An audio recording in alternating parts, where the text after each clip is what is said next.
In Beirut, armed extremists seize a plane to make a political statement. They terrorize the crew and passengers, including 2 U.S. citizens. As attacks increase against Americans abroad, the FBI and the CIA undertake a daring operation to arrest a hijacker and to send a powerful message to terrorists everywhere.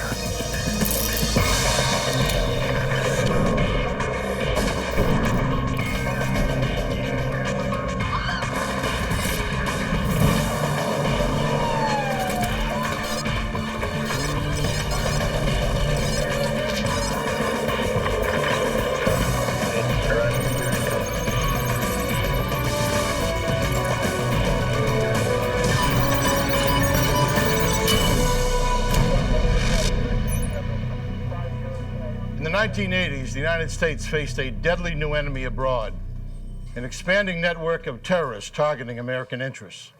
Hundreds of innocent people were killed in bombings, executions, and hijackings.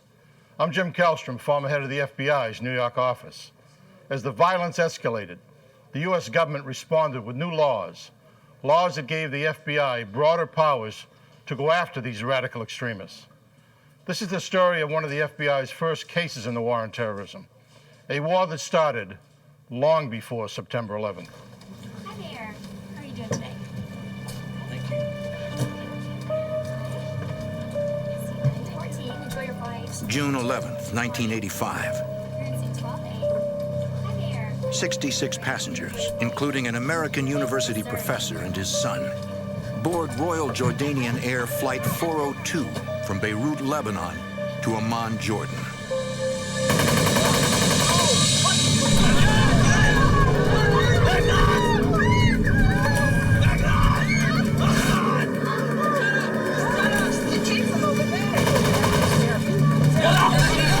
A gang of heavily armed terrorists overpowers the passengers and crew. They force flight attendants to identify undercover sky marshals to prevent them from intervening.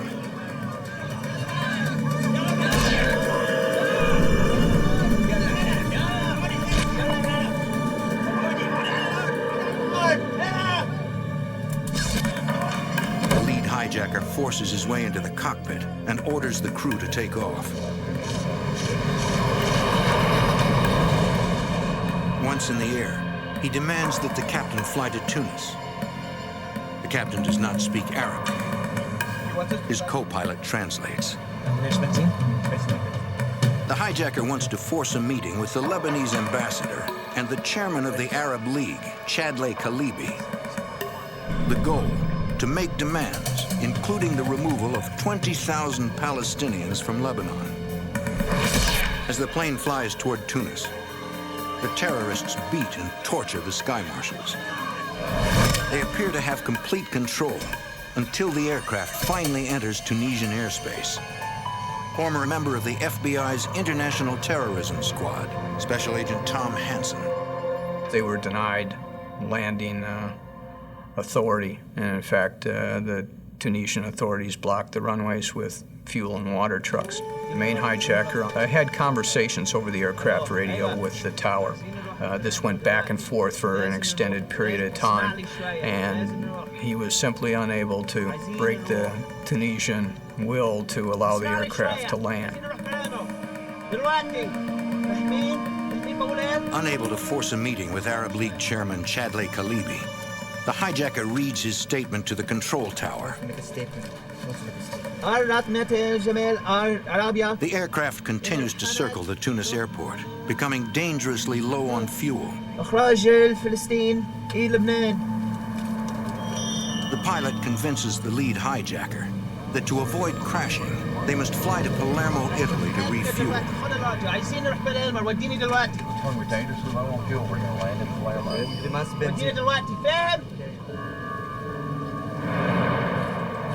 Flight 402 approaches the Italian airport, but the captain cannot land. The runways there are also blocked.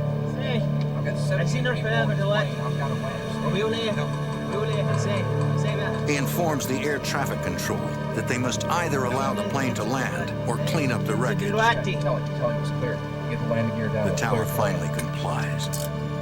Let him know we're landing in front. Okay.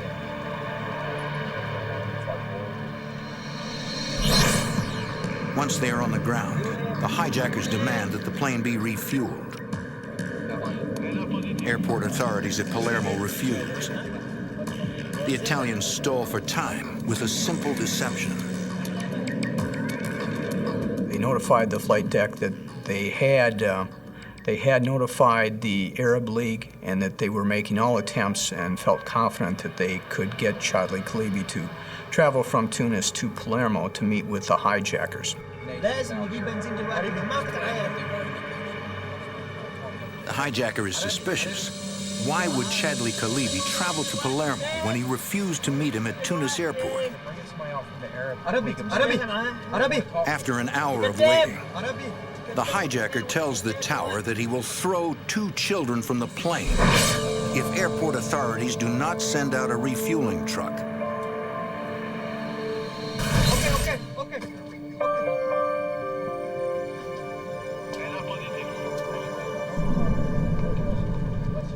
10 minutes later, Flight 402 is refueled and heading back to Tunis. For the second time in one day, the plane circles above Tunis International Airport. The captain tells the tower that the hijacker wants to read his statement on Tunisian radio, a state-run network. The air traffic controller responds that they cannot patch him through. They don't have the equipment. Listen, he doesn't even speak English, okay? To appease the hijacker, the captain lies to him and tells him the tower has agreed to broadcast his statement. Flight 402 returns to Beirut International Airport.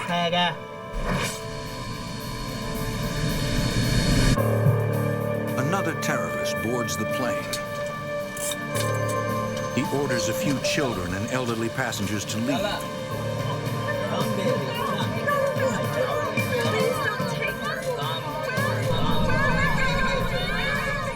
He relays a message from a superior, instructing the lead hijacker to fly over Jordan and Syria to read their proclamation.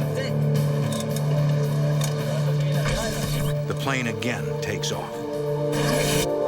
But after spending more than 24 hours in the air, the lead hijacker decides to turn back.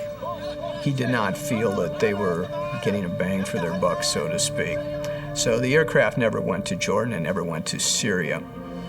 The aircraft circles Lebanon for several hours before finally landing in Beirut.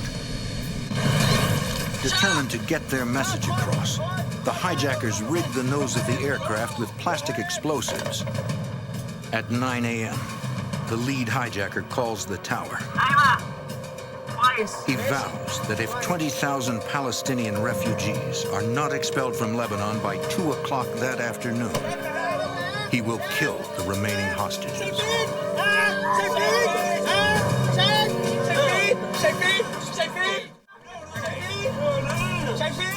In Beirut, gunmen rigged the cockpit of a hijacked plane with explosives. Aboard are 66 passengers, including 2 United States citizens and 9 crew members. The hijackers tell the tower that they will kill all the hostages if the government does not expel more than 20,000 Palestinians from Lebanon by 2 p.m. FBI Special Agent Tom Hansen. Without any real notice, the passengers were ordered off the aircraft and instructed to enter into the terminal building. Inexplicably, their 30-hour nightmare is over. The hijackers place hand grenades around the cabin. With the aircraft emptied and in the presence of international media, the hostage takers deliver one more emphatic statement.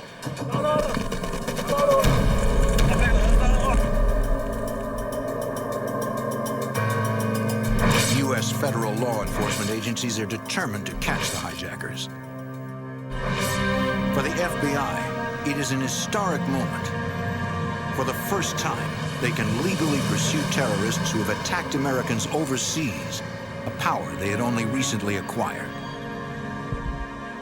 In the early 1980s, Lebanon was a country ravaged by civil war. With the central government in shambles, Christian and Muslim militias clash, fighting for control. Beirut, once considered the Paris of the Middle East, is reduced to rubble.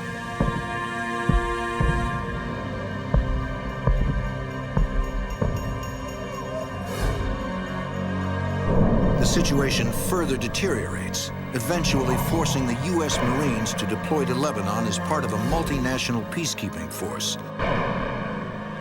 The violence only escalates.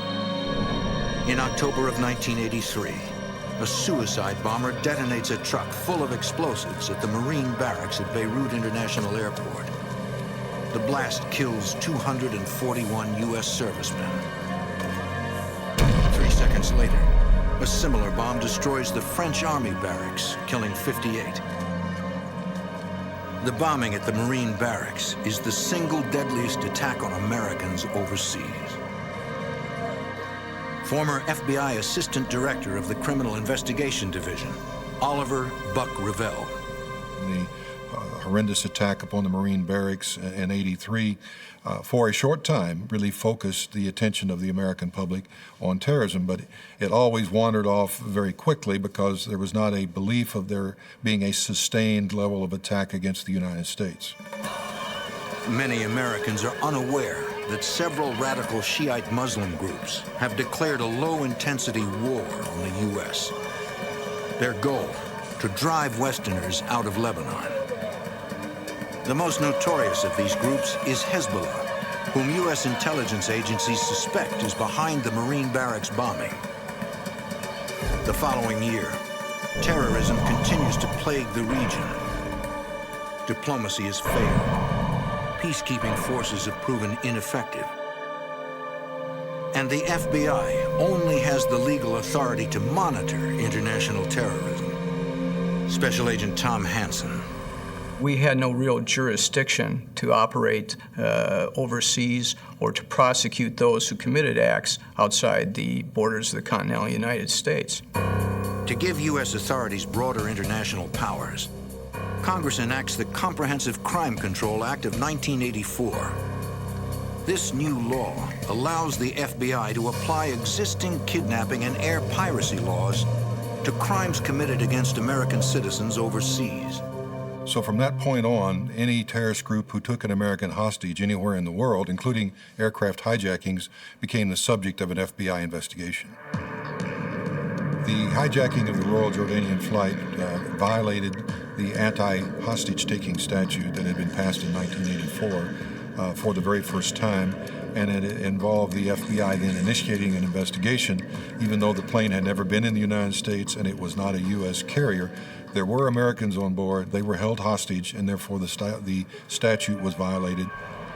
Tom Hansen becomes the lead agent on the case. The actual investigation regarding the hijacking of Royal Jordanian 402 started off as a basic intelligence effort to gather as much information as possible. The FBI knows the two most active terrorist groups in Beirut are Hezbollah and the Amal militia, another Shia faction formed during the Civil War. Here's the plane. They suspect it is the Amal militia who is responsible for the hijacking. Here's everybody loading. They control security at the Beirut airport, giving them access to the plane. Also, the hijackers' anti-Palestinian statements are typical of the group. Former FBI Executive Assistant Director Buck Revell. There was a dichotomy between the Hezbollah and the Amal, in that the Amal wanted to remove the Palestinians from the south of Lebanon to send them back into Israel or elsewhere, whereas Hezbollah was supportive of the Palestinian movement, particularly the PLO. Both groups use extreme measures to get their message across. 3 days after the hijacking of Flight 402, 4 Hezbollah gunmen hijacked TWA Flight 847 in Athens and forced the pilot to fly to Beirut. This was primarily an American flight. There were over 140 passengers on board, many of them American citizens. The Hezbollah made a number of demands in conjunction with this aircraft hijacking, specifically for the release of certain Hezbollah Shia prisoners, as well as certain Palestinian prisoners. Demands which, of course, the United States had no control over, and of course it was against U.S. policy to make concessions to terrorist organizations. The hijackers forced the TWA jet to fly back and forth between Beirut and Algiers. At each stop, they release women and children. In Beirut, the terrorists decide to prove they are serious about their demands. They kill U.S. Navy diver Robert Steedham. They executed him in cold blood, threw him out on the tarmac there at Beirut International Airport, which of course enraged all of us and caused us to rededicate ourselves that this wouldn't stand. We would go after these people as long as it took. 39 hostages remain, all Americans. The hijackers move them off the plane and hold them at several locations around Beirut. President Ronald Reagan reacts. Terrorists, be on notice. We will fight back against you in Lebanon and elsewhere. We will fight back against your cowardly attacks on American citizens and property. Authorities consider possible diplomatic strategies. There were continuous meetings in the sit room at the White House. We were trying to come up with some basis to effect the release of the hostages. This was probably the most stressful circumstance during my 12 years in charge of the terrorism program. We were using every intelligence means available to us. CIA assets, technical means, intelligence from allied services, through diplomatic channels. It was an all-out effort to obtain any and all information about who was holding the hostages, where they were being held, under what circumstances, and of course, any information that would allow us to locate and potentially rescue the hostages. As U.S. agencies gather intelligence, 39 American lives hang in the balance. June 1985. Hezbollah gunmen hijacked TWA Flight 847 in Athens and forced the pilot to fly to Lebanon. They hold 39 passengers hostage all over Beirut. The U.S. Department of State applies diplomatic pressure, trying to secure the release of the hostages. Former FBI Executive Assistant Director Buck Revell. We were putting pressure on the Syrians, pressure on the existing Lebanese government. We were using surrogates such as Egypt and Jordan. So it was really an all-out effort to use any and everyone that might have some ability to try and bring pressure on the Hezbollah to release the prisoners. Finally, President Hafez al-Assad of Syria offers to negotiate with the captors and convinces them to release all 39 hostages. President Ronald Reagan gives voice to the nation's collective sense of relief. The 39 Americans held hostage for 17 days by terrorists in Lebanon are free, safe, and at this moment on their way to Frankfurt, Germany. They'll be home again soon. This is a moment of joy for them, for their loved ones, and for our nation. With the hostages safe, U.S. authorities turn their attention to finding the hijackers. FBI agents debrief the hostages of TWA Flight 847. Special Agent Tom Hansen. Many of the passengers were shown photo spreads of previous suspects in hijackings, kidnappings, to determine whether or not any of these individuals were involved in the TWA incident. Many of the passengers identified the photo that we had of the main hijacker from the Royal Jordanian aircraft. Hansen learns that the lead hijacker of Royal Jordanian Air Flight 402, a member of the Amal militia, guarded hostages from the TWA hijacking. They gave accounts of conversations with this individual who admitted that he was one of the Royal Jordanian hijackers, and asked them if they had seen the aircraft, and basically bragged about his role in that incident. He was the main Investigators have identified a prosecutable subject. But gathering information on a Beirut-based terrorist is difficult at best. At the time, a boundary called the Green Line divides Beirut into the Christian East and the Muslim West. Dwayne Dewey Claridge is a former division chief in the Central Intelligence Agency's Directorate of Operations. West Beirut was no man's land for Americans, or even for many Lebanese. And therefore, collecting information was extremely difficult, not only for CIA, but also for the friendly Lebanese intelligence services. But the CIA is relentless. Embedded operatives in Beirut continue interviewing informants. Their persistence pays off. They learn where the Royal Jordanian air hijacking suspect lives. The only problem, U.S. authorities are powerless to go after him. It just wasn't possible to coordinate with the Lebanese authorities to hand over the main subject. There was no specific government really in control. Terrorism continues to spread throughout the world. In 1985 alone, there are 812 incidents of international terrorism. 926 people are killed, including 23 Americans. We had so many acts of terrorism committed against U.S. citizens abroad that the president convened a task force, the Vice President's Task Force on Combating Terrorism, brought in cabinet-level people to examine the law, the policy, and the actions of the United States to best combat terrorism and to define the roles of the various agencies so that it was very clear. And they set up means for interagency coordination. In January 1986, the task force creates the Operations Subgroup, or OSG. I'd like to be meeting somewhere else under different circumstances, but terrorism. This interagency panel is comprised of officials from the FBI, the CIA, the National Security Agency, the Department of Defense, the Department of Justice, and the State Department. Buck Revell represents the FBI. The OSG had two responsibilities. One, to ensure that appropriate intelligence was disseminated on a full basis. Secondly, to coordinate operations against terrorist targets, whether they be groups or organizations or even terrorist-sponsoring nations. Representing the CIA on the OSG is Dewey Claridge. Even before the creation of the OSG, Claridge had made recommendations for improving the CIA's counterterrorism operations. We had to do something very different because terrorism is a transnational phenomenon.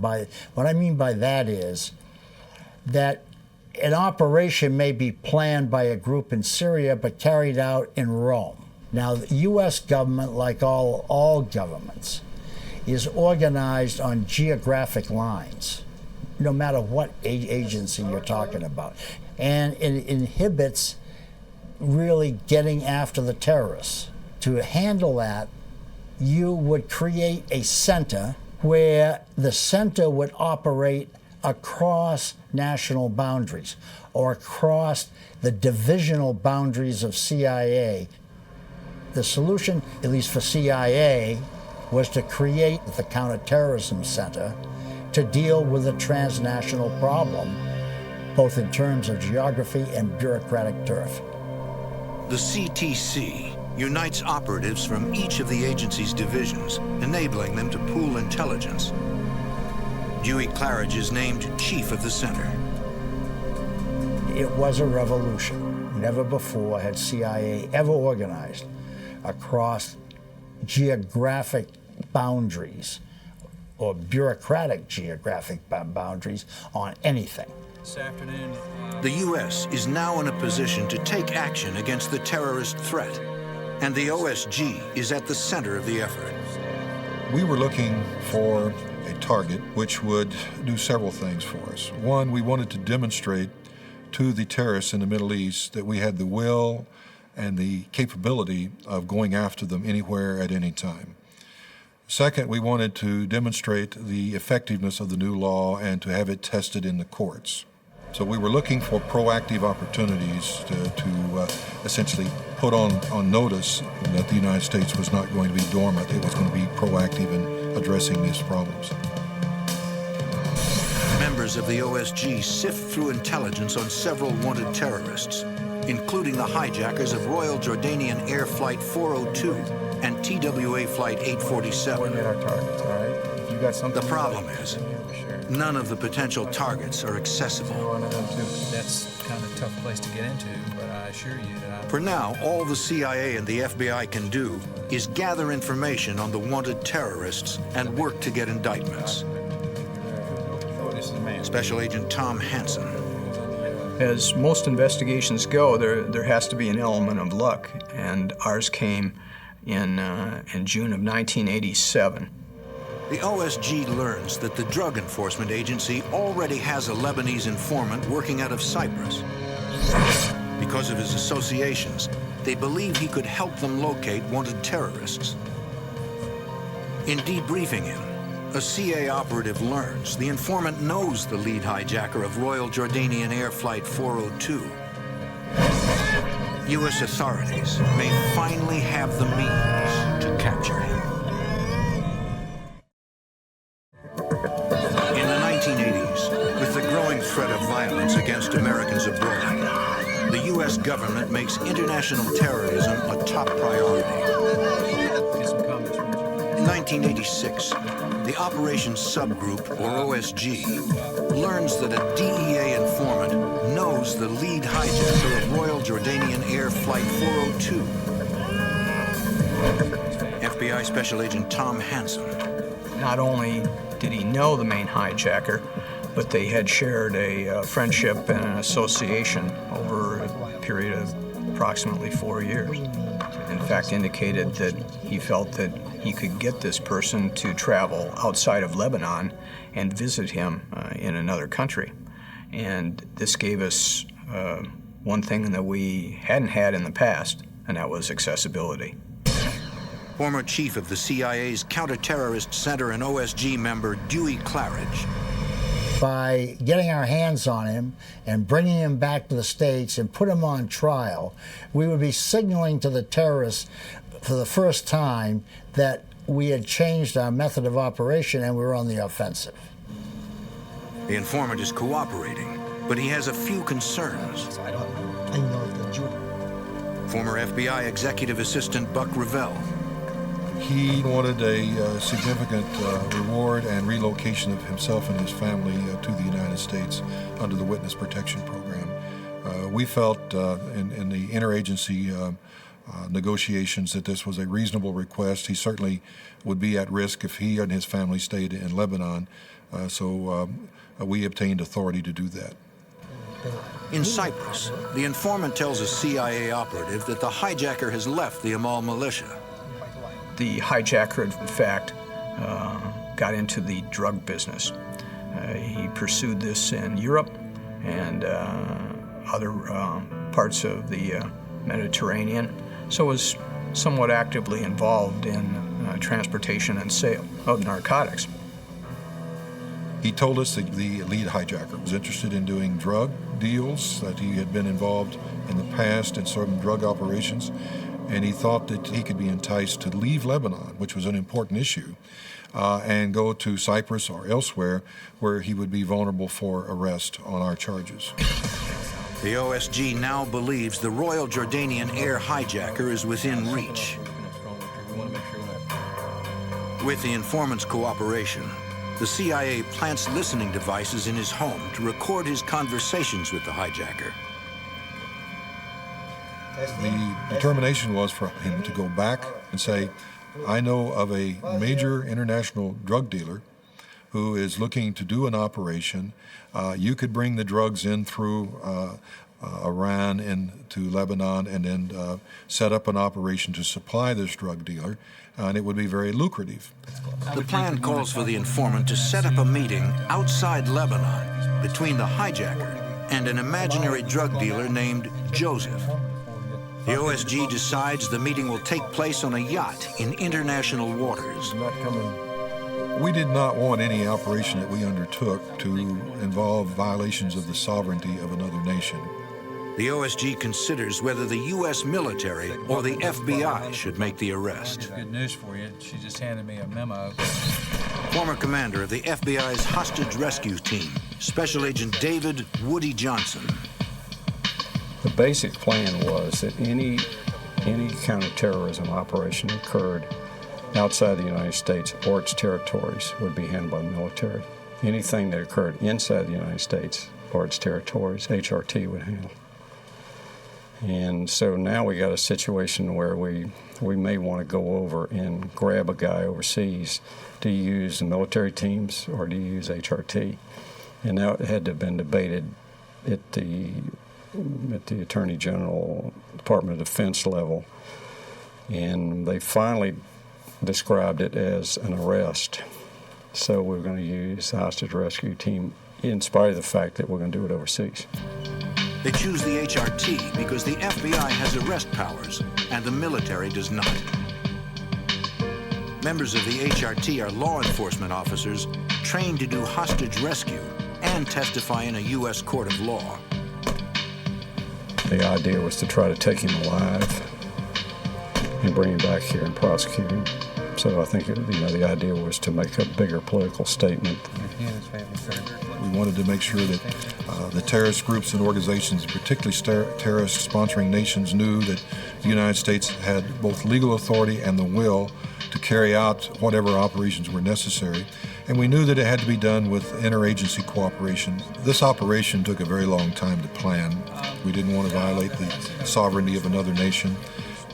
We did not want to undertake this and not succeed. That would send exactly the wrong message. The plan is ready to implement. The final hurdle is obtaining the president's approval.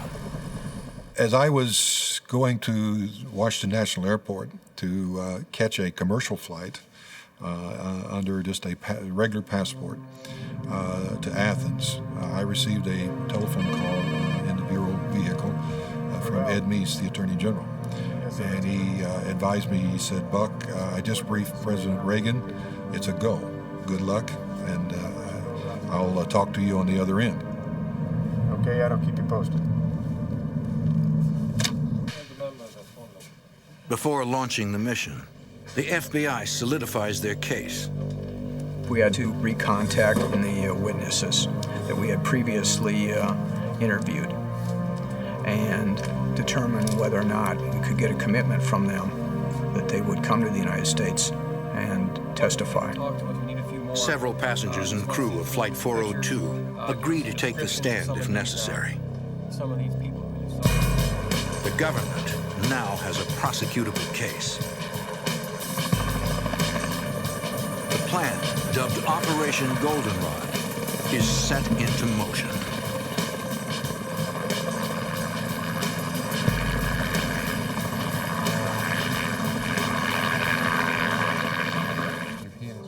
In the mid-1980s, the U.S. Congress acts to give federal law enforcement and intelligence agencies broader powers to battle the growing threat of international terrorism. September 1987. Operation Goldenrod is a go. The FBI, the CIA, and the U.S. Navy deploy assets for the arrest of the Royal Jordanian air hijacker. The FBI coordinates their portion of the operation from a command center aboard the USS Butte, positioned in international waters 15 miles off the coast of Cyprus. Special Agent Woody Johnson is the commander of the FBI's hostage rescue team. The crew was told that they were just waiting for technical support to come out on the ship to help them correct some problems. We came off carrying gun cases and other things, and we have some pretty big agents, and they don't look like normal technicians, and those don't look like normal technical boxes. I remember having one of these young sailors say something the other way by. I said, "Technician's right."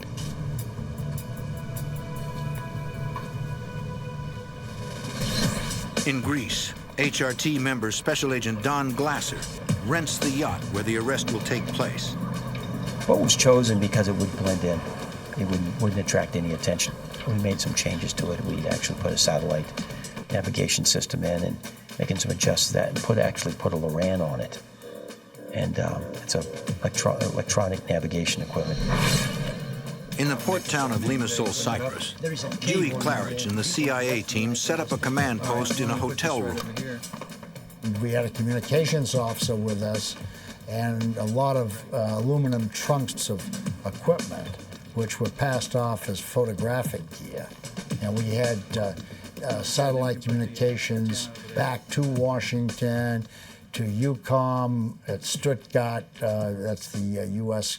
military command at Stuttgart. And of course we had communications with the Butte, with the yacht, and headquarters was patching our communications through to the FBI headquarters, the White House, and whoever else. Everybody wanted to be in on this, know what was going on. Under sail off the coast of Greece, the FBI arrest team alters the appearance of the yacht to protect the owner's identity. We changed the flag from a Grecian flag to Italian flag. We've changed the home port and the name on the hull, and we turned the life preservers all around, which had the name of the boat on it. Former FBI Executive Assistant Director Buck Revell oversees the Bureau's command center on the USS Butte. We had emergency response team. We had a helicopter turning up on the deck, on the aft deck, ready to immediately respond with automatic weapons and other capabilities to defend against any attempt by pirates or terrorist groups to intercede in the operation. Our concerns over the actual execution were that we could get him to the location in international waters to execute the arrest, but also that we could secure that arrest and that we could keep it from becoming an international incident. In these type circumstances, you never know exactly what you're going to be faced with. We were dealing with a very fluid situation in Lebanon. We had to have the CIA operations in place in Cyprus. We had to have the FBI operations in place on board the yacht, which was the intercept vessel, and our command and control and emergency response on board the USS Butte, which was going to have to stay in international waters but be very close by. And since we couldn't control the exact timetable, it had to be very flexible. FBI and the CIA are ready. CIA operatives tell the informant to call the hijacker in Beirut and tell him everything is in place. He needs to come to Cyprus now to meet the fictitious drug dealer, Joseph. The hijacker bought into this idea of coming to Cyprus to meet Joseph, who we basically manufactured as a big drug person. Hijacking aircraft doesn't really make you much money, if any. But and so he was looking to make some money.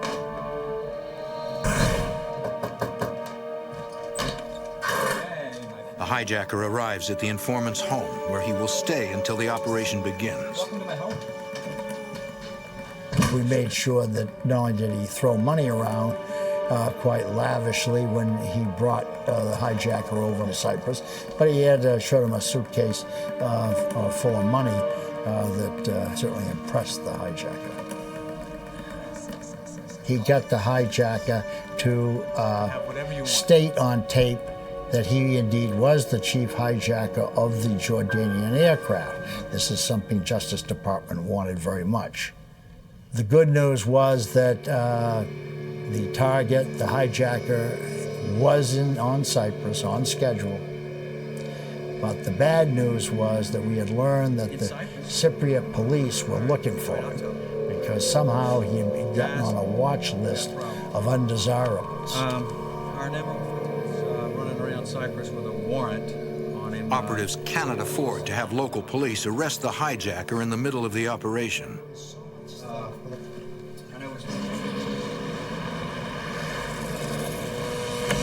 The CIA decides to have the informant move himself and the hijacker into the same hotel where they have the command center set up. I felt we could take that risk because it was a weekend. And it was unlikely that the police would energize themselves to run around, particularly to a high-class hotel and a new one at that, searching for this fella.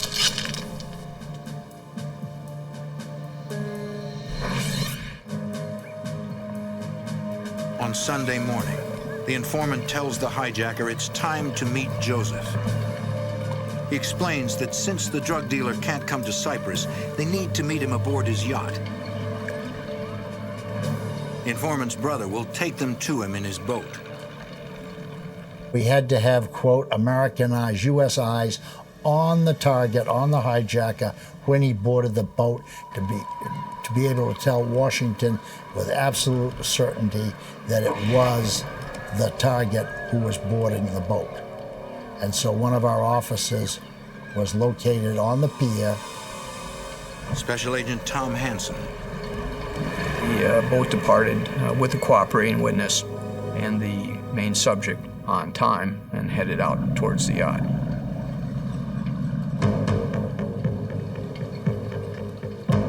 Copy that. They're away. We informed everybody on the communications net of that fact and that the operation was underway. We asked for Washington to begin to implement the extraction of his relatives, near relatives, sisters, brothers, and children from various places around the Middle East, which had been part of the deal. Yeah. All right.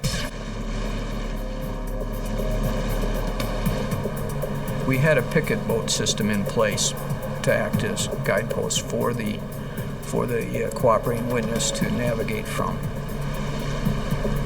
FBI's hostage rescue team commander, Special Agent Woody Johnson.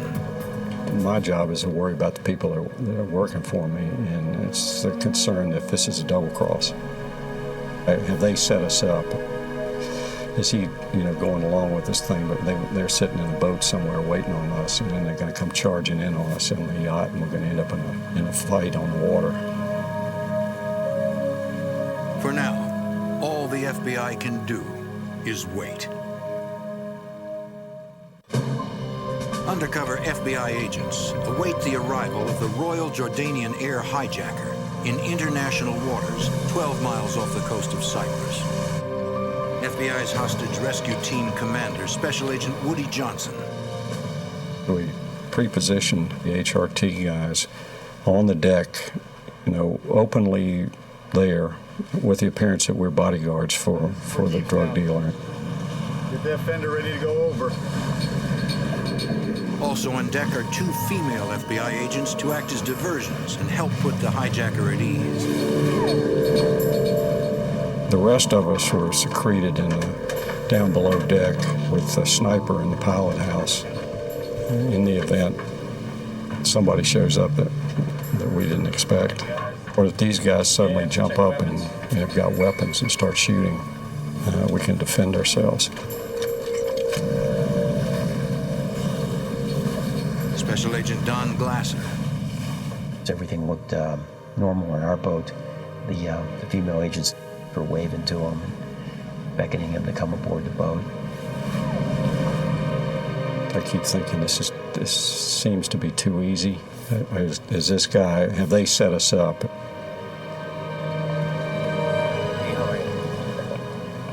The undercover agent spoke to them in Arabic, told them that the boss was down below in the boat taking a shower and be up shortly. We said, well, the owner's going to want him to be searched for weapons. It would only take a second. We apologized for that, but that was business, and he didn't resist that. So the other agent patted him down give them a quick pat down for weapons. Didn't find anything on them.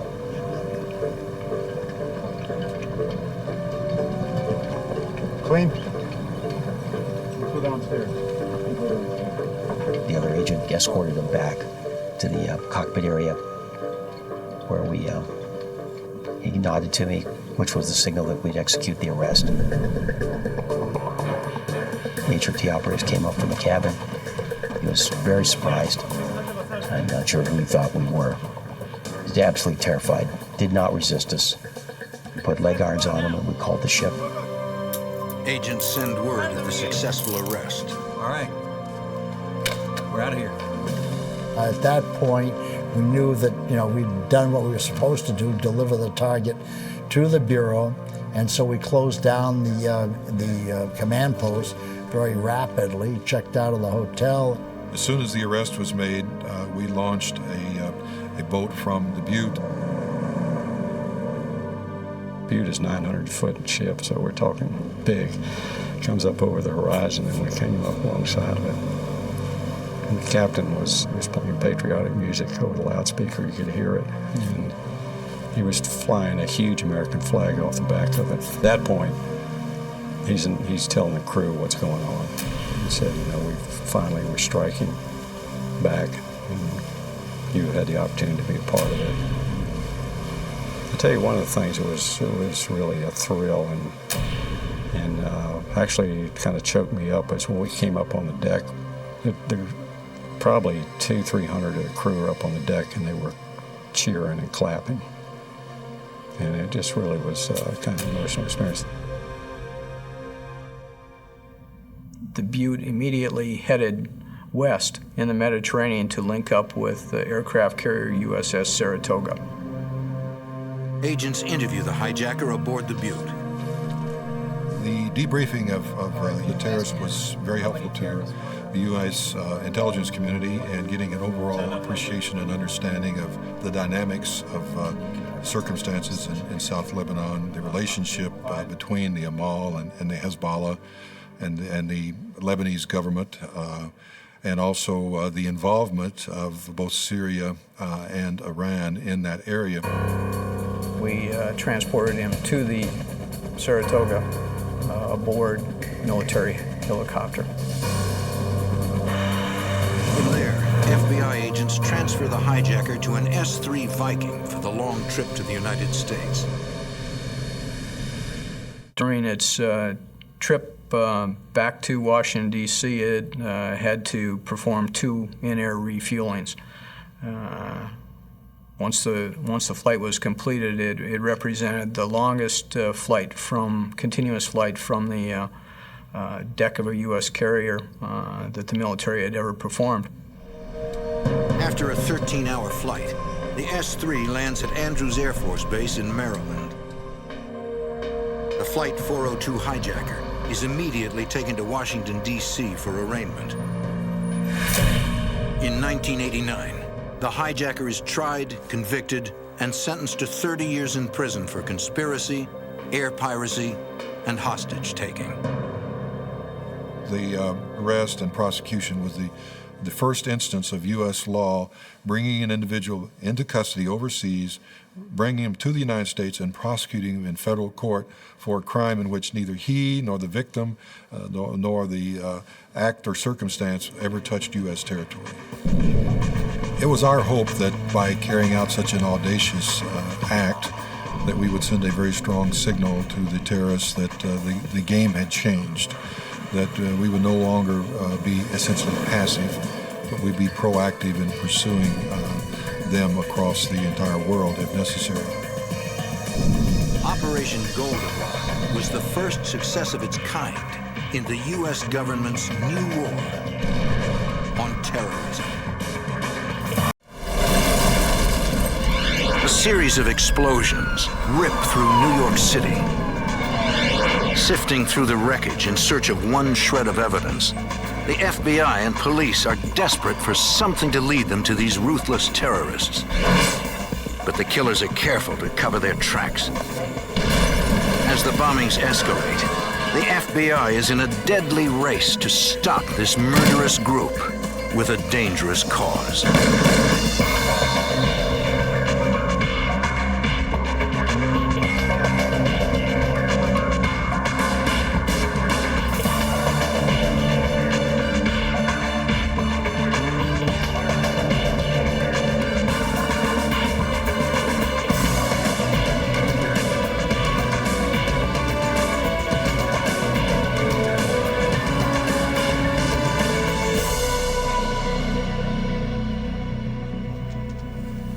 In the late 70s and early 80s, a legitimate Puerto Rican independence movement took hold in the United States. But a splinter terrorist group known as the FALN was suspected of executing hundreds of bombings in major U.S. cities. I'm Jim Kellstrom, former head of the FBI's New York office. The terrorists were smart, well-organized, and deadly, and went to great lengths to conceal their identities. Agents were determined to shut them down before they hit again.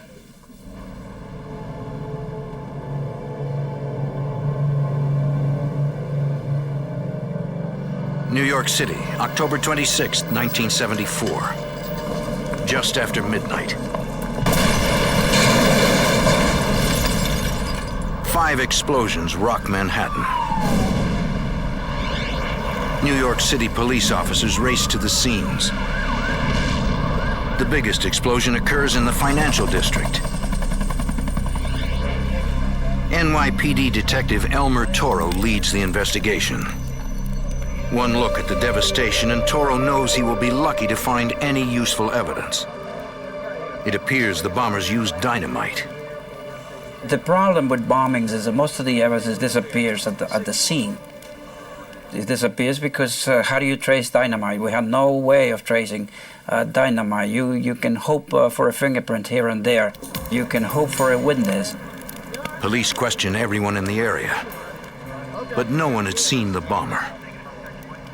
The pattern of debris indicates the bomb was placed under a car. It was put under the engine block, and it picked up the car, and the engine just flew up in the air. Pieces landed up all the way up on the 6th floor. It was a pretty impressive bombing. We did realize quickly that we had a serious problem in our hands. The only solid clue found at the scene is the tattered remains of what appears to be a leather luggage handle. While police continue to process the scene, they get a call from the Associated Press. One of the alleged bombers called the news agency and told them to look at a phone booth near the bomb site. The patrolman is dispatched to the location. There, under the phone, he finds a letter. He takes it to headquarters to study it for leads. The letter is from a group calling themselves the FALN. In Spanish, the initials stand for the Armed Forces for the National Liberation of Puerto Rico. They are a fringe group with a limited following. The FALN is not even known in Puerto Rico. It's known to the radical, it's known to those fighting for independence, but in general, you speak to the average Puerto Rican, and the FALN is totally unknown to them. The former Spanish colony of Puerto Rico is voluntarily part of the United States. In elections, more than 90% of Puerto Ricans vote to continue to be part of the U.S., while less than 5% vote for independence. Now that 5% has turned dangerous.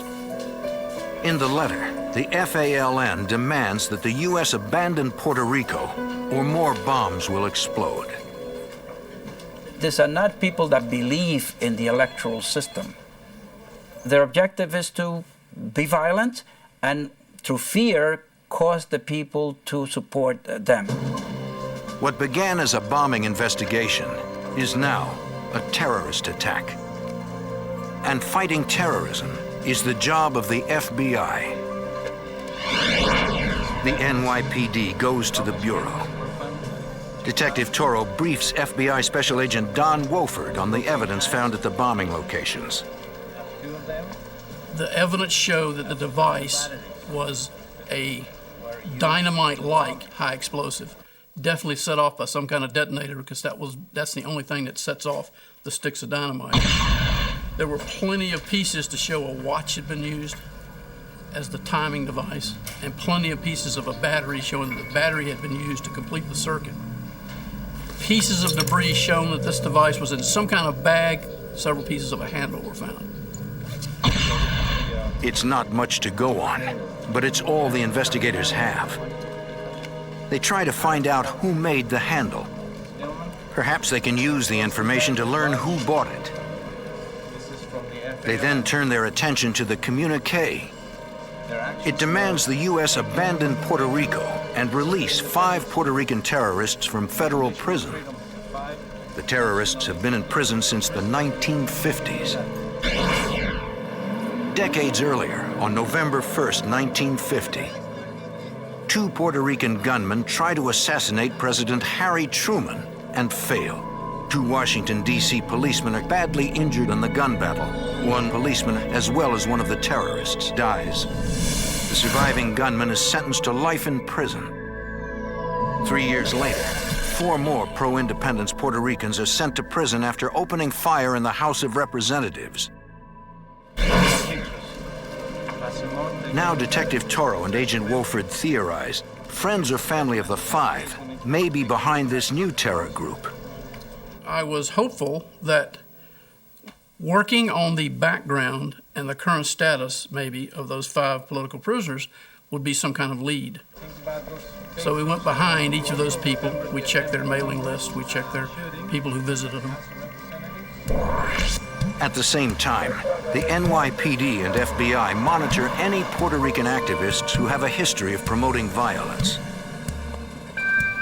1 month after the bombing, the NYPD gets a call about a dead body in an abandoned building in Spanish Harlem. Rookie NYPD officer Angel Poggi, on his first day on the job, goes to investigate. Officer Poggi is of Puerto Rican descent and proud to have become one of New York City's finest. The door was booby-trapped, and he blasted him right across the street and ended his career on the spot. Although Officer Poggi survived the blast, he lost sight in his right eye. When police search the building, they find no dead body. The phone call was a lie to lure police into a deadly trap. The bomb squad recovers explosive residue and another luggage handle. Like the earlier bombing, they determined this bomb was made of dynamite. From the pattern of the blast damage, they suspect it was probably hung on the back of the door, possibly in a garment bag. Through another phone tip, police recover an FALN communique that proudly claims credit for bombing Officer Poggi. For the NYPD, this investigation has become personal.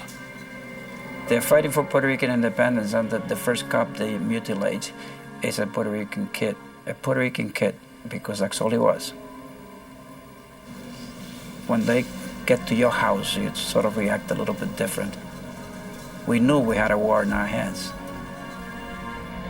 The communique says the bombing is revenge for the death of an obscure Puerto Rican poet, Martin Tito Perez.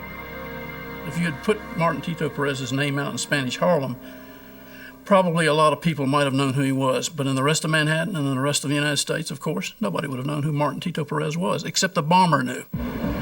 At this point, we knew we had a Spanish Harlem connection. A few days earlier, police photographed a Puerto Rican man in Spanish Harlem, handing out leaflets accusing the police of murdering Martin Perez in jail. Although Perez's death was officially ruled a suicide, the activist urges violent revenge against the police. His name is William Morales. William Morales was a very activist person in Spanish Harlem. He was one of the Puerto Rican independence type people who were at any demonstration, any rally, or whatever. He was a player in the Puerto Rican independence movement. While Morales seems suspicious, police don't have enough to bring him in. They continue their search for anyone who knows anything about the crippling attack on Officer Poggi, but come up empty. While the investigation stalls, The FALN set their sights on a historic tavern in the heart of New York's financial district. The terrorists are raising the stakes for their deadly cause.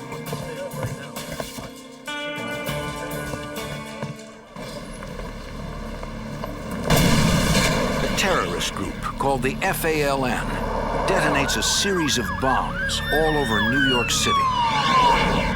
The FBI struggles to piece together the evidence in time to stop the bombers before they strike again. They are fighting a losing battle. Historic Fraunces Tavern in the financial district is a popular lunch spot for Wall Street brokers. January 24th, a bomb explodes during the lunch rush. The blast kills 4 people and injures more than 60. The victims are rushed to area hospitals. FBI Special Agent Don Wofford. It's one of the worst explosive crime scenes I have seen in my bureau career. The entire first floor was nothing but splinters. All of the tables and chairs and walls and everything was just splinters. Okay, look up here. The first bombs did not kill anyone. The second targeted a single individual. This time, the bombers clearly intended to kill as many people as possible.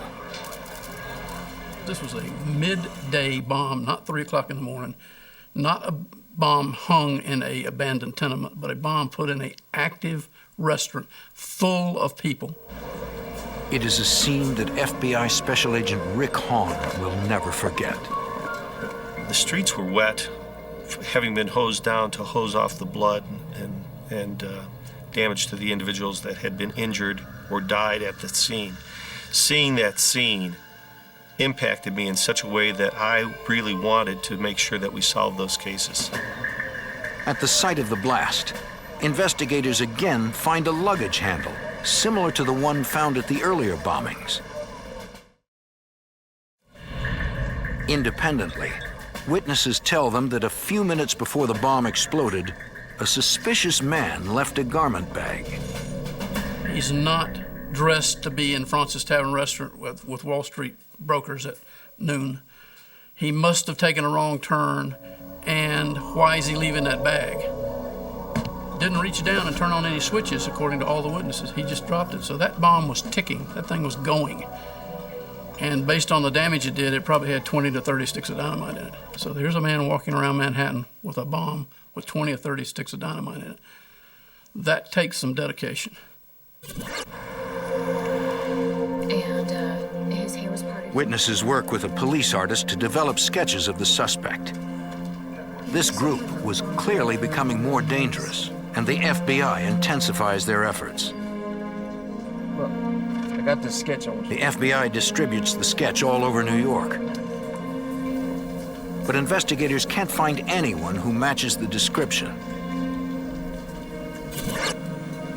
So on these letters, In the lab, technicians review what little physical evidence they have. They turn to the letters left at each of the sites outlining the terrorist group demands. Their objective was to kill executives from U.S. corporations, and they say that right in the communique. Corporate America is seen in those days as part of the military-industrial complex, and as such, attacking U.S. corporations is as good as attacking the U.S. government. right here. Lab technicians confirmed that all 3 FALN communiques use the same paper, typeface, and letterhead. It's not much to go on.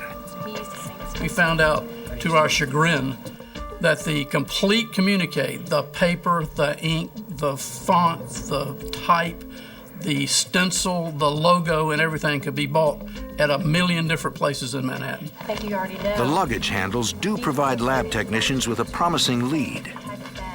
The garment bags used to hide the bombs are all one particular model made by one manufacturer.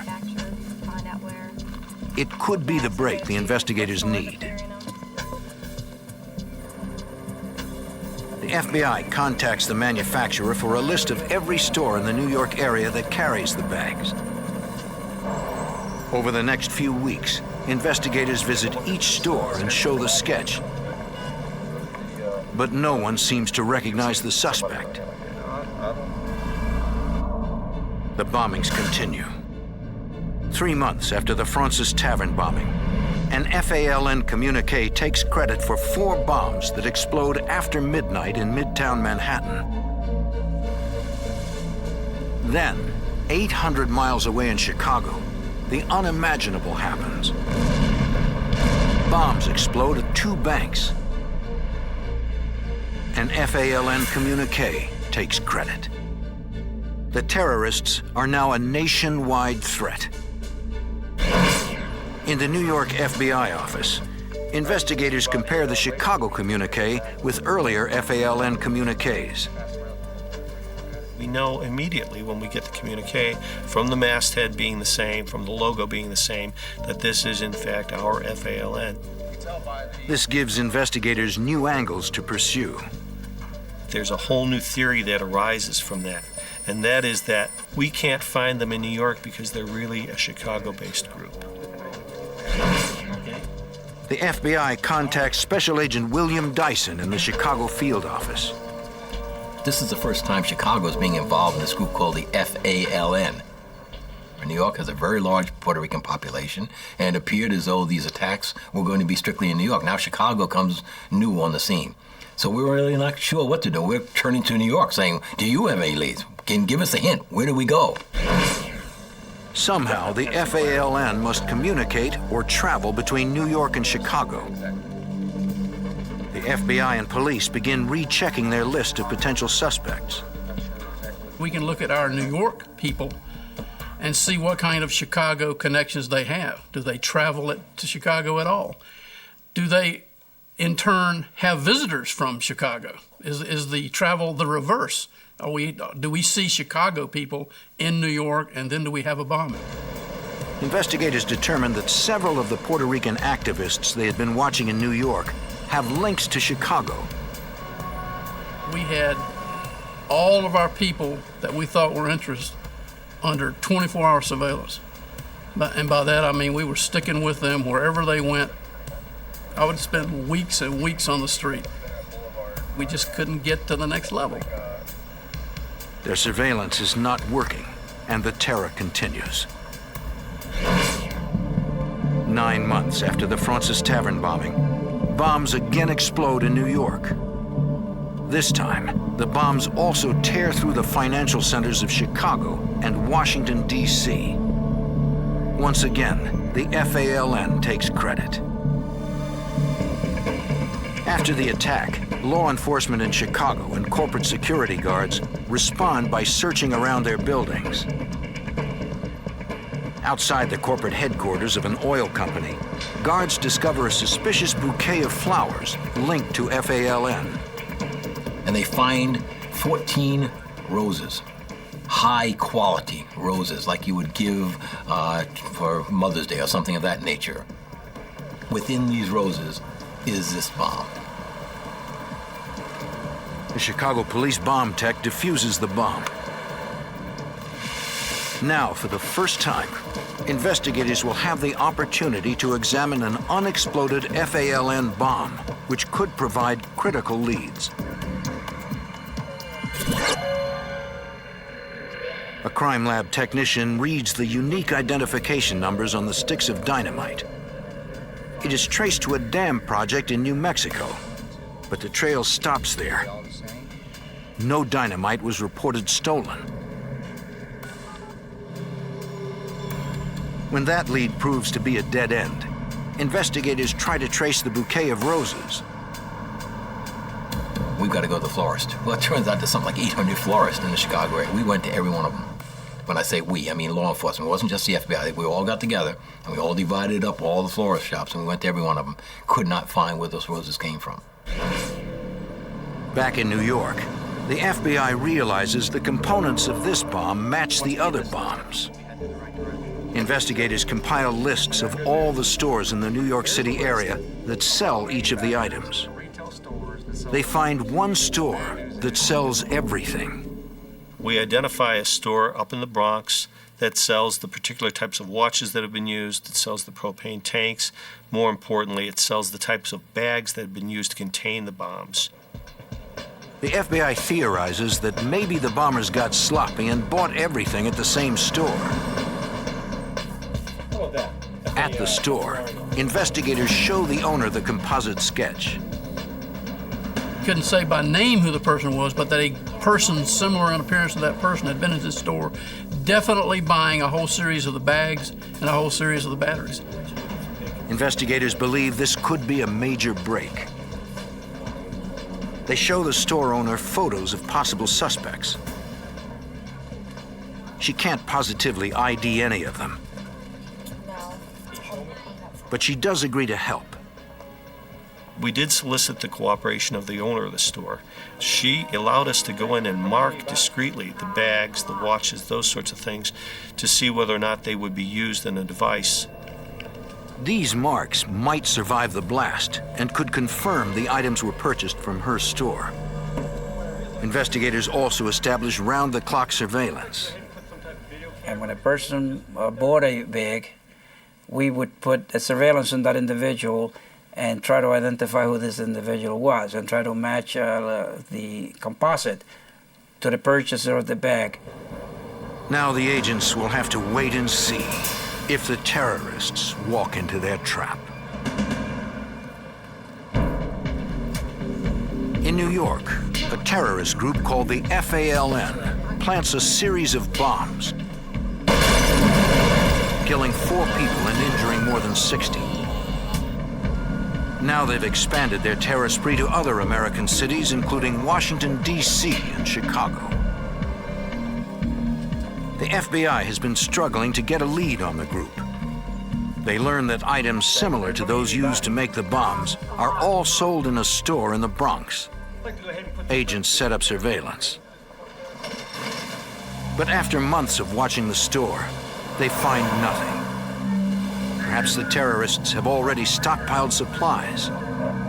Or perhaps they have spotted their surveillance and are once again one step ahead of investigators. Months after the most recent bombing, the case takes a bizarre twist in Chicago. The police there get an odd tip. An informant reports that a man at a garage has been trying to sell sticks of dynamite to street gangs. The responding officer hears hammering and sees a man trying to break open a trunk. Hey, stand up, put the hammer down now. The officer also spots dynamite. Put your hands up where I can see him. The man says his friend stole it from an apartment that contains even more explosives. The FBI rushes to the apartment. Inside, they find more than 100 sticks of dynamite and other bomb-making materials. FBI Special Agent William Dyson. So we not only have explosives, but we also have propane tanks. We have a lot of drilled-out wristwatches. We even have communiques. Investigators feel confident they have discovered an FALN bomb factory. We definitely have the FALN, there's no question about it. The problem is, who are the people connected with this apartment?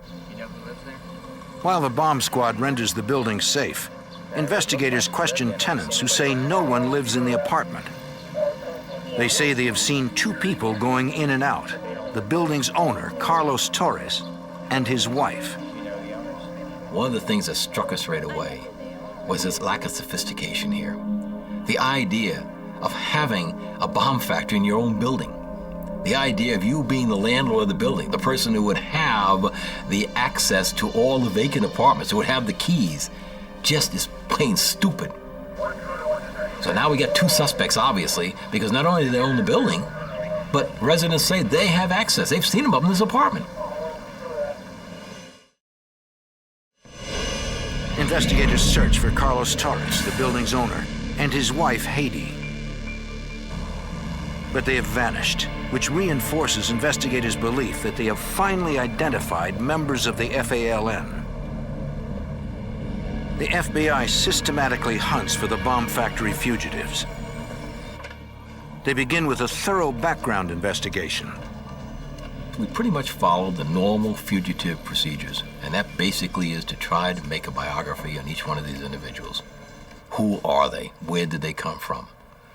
who are all their relatives. Make a family tree. We make a family tree on these people better than they would make one.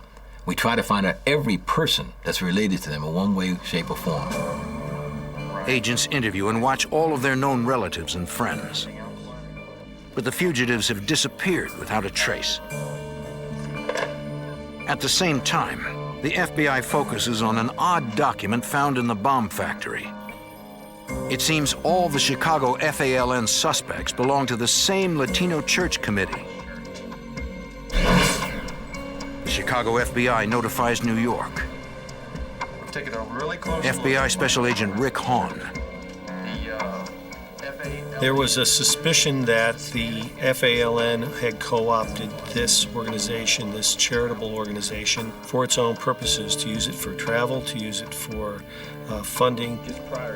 FBI Special Agent Don Wofford reviews records that show the Chicago suspects used church-paid tickets to fly to New York before several past bombings. There's lots of travel back and forth, financed by the organization, because ostensibly it is supposed to be lending and giving grants for people to start neighborhood community type Hispanic activities, like Spanish Bibles and hymnals maybe for a church in a Hispanic neighborhood, that kind of thing. Investigators also discovered that the church committee includes a familiar face, New York pro-violence radical William Morales. They keep a close watch on Morales and all the members of the church committee, but investigators don't see anything suspicious. They don't have enough probable cause to request wiretaps or search warrants. We've taken a lot of heat. You know, a lot of people were asking, what are you guys doing? You know, these people keep on blowing up all these, what are you guys doing? 6 months later, at the Mobile Oil Building near Grand Central Station, a bomb in an employment office kills one person and injures 8. She came in, she put the umbrella on. The FBI and NYPD arrive and question witnesses. A woman who takes job applications claims she saw the bomber. She was, you know, I know who left that bomb because I saw her and I talked to her, and I cannot believe a little girl, she kept saying, a little girl like that would leave a bomb in here and blow somebody up. But I saw her, and that's who left it. The witness says a woman came in carrying a closed umbrella that seemed unusually heavy. She knew when she hung that device there, when it went off, somebody was going to get hurt. The suspect took a job application. She scratched quick a name and an address. The bomb is clicking right next to her. She wants to get out of there fast. The suspect tried to leave, but the woman wouldn't let her take the application with her. Minutes later, the bomb went off, decapitating the man next to it. Because he absorbed most of the blast, no one else was killed. I do know that I could recognize her because I saw her and I talked to her. Investigators asked for the application, hoping the suspect left a fingerprint. If they could find a print, it would be their first piece of solid evidence to the identity of the bombers.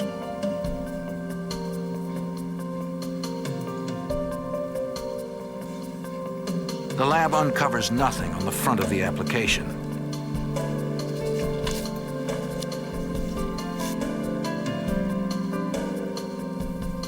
But on the back, they find what they had been looking for: a single fingerprint. The fingerprint belongs to Haiti Torres, the wife of Carlos Torres, who owned the recently discovered FALN bomb factory in Chicago. New York City police issue a warrant for her arrest for second-degree murder.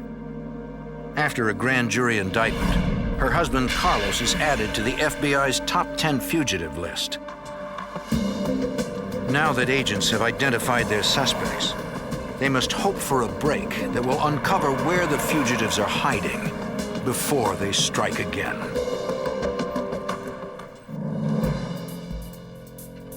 A terror group called the FALN plants bombs in major cities around the country, including New York and Chicago, killing 5 people and injuring more than 80. In New York, the FBI suspects that William Morales, a pro-violence radical, is somehow connected to the group. But after months of surveillance, investigators haven't seen anything suspicious. The FBI finally asks Morales if he will talk with them. Surprisingly, he agrees. FBI Special Agent Don Wofford watches through a one-way mirror as Detective Elmer Toro questions Morales about the FALN terrorist group. But he gives them nothing. Cool, collected, not the least bit upset, not intimidated whatsoever. I don't know nothing about nothing. Investigators watch for clues to try and determine if it is just an act. My position was, he's a player. He's definitely a player. Maybe he is a minor league player and he doesn't know anything. I don't believe it, but maybe. But he's a player. Investigators continue to suspect Morales. But without more evidence, there are legal limits to how far they can go. 2 months later, Queens, New York. Firefighters respond to an explosion in an apartment and find FALN letterhead. FBI agent Wofford arrives just as paramedics take a badly injured man from the apartment. Agent Wofford believes the man may be an FALN suspect and tries to identify him. But the man's face is badly injured and his hands are nearly blown off. Inside the bare apartment, investigators find 3 small pipe bombs. Evidence suggests a 4th pipe bomb exploded while being built, which explains how the man injured his hands. Investigators discover a copying machine and papers printed with the FALN logo. They also find a large stockpile of explosives. Detective Elmer Toro goes to the hospital to try to identify the suspected bomb maker. The man's hands are so badly injured that police are unable to get fingerprints. Detective Toro tells the man that investigators will learn his identity from evidence at the bomb factory. You can see this. He might as well admit his name now. But the man can't speak. Manuel Rodrigo. I wrote a bunch of names, people that I suspected. Once we got to the name of William Morales, he moved and he agreed without saying who he was. But he basically identified himself. Detective Toro believes they may have captured the FALN's bomb maker. Toro grills him for information about the organization. But Morales refuses to cooperate. 9 months later, Morales goes on trial for reckless endangerment and possession of dangerous weapons. Well, Morales didn't fight. Morales claimed a prisoner of war status, no defense, which is a dream for the prosecution. The judge sentences him to 89 years. Police take Morales to the jail ward of Bellevue Hospital to be fitted with artificial hands before going to prison.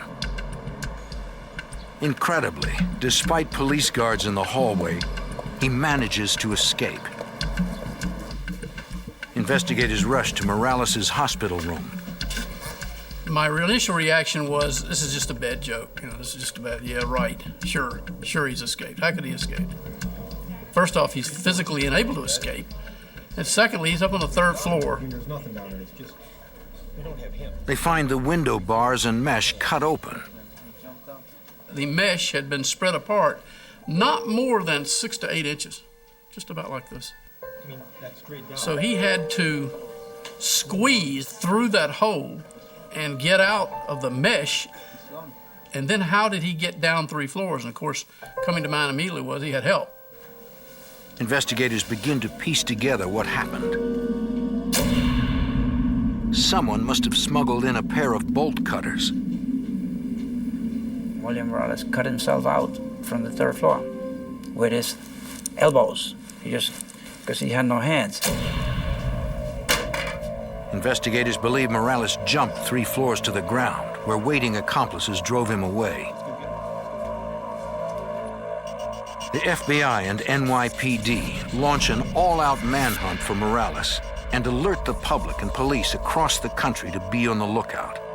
But months go by, and the manhunt turns up nothing. Then the terrorists strike again. 6 months after Morales' escape, the FALN begins bombing again in New York, Chicago, and San Juan, Puerto Rico. 1 year after William Morales' escape, just north of Chicago, Evanston police respond to reports of an illegally parked van. They radio in the license, which comes back stolen. Police decide to watch the stolen van to see if anyone comes back. So they surveil it. I mean, they could have towed it away, but they surveil it. A short while later, a man and woman drive up to the van and begin loading it.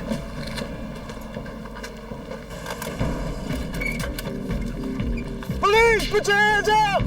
Let me see your hands! Let me see your hands! Turn around! Face away from me! Stay right where you are! Police confront the two and find rifles.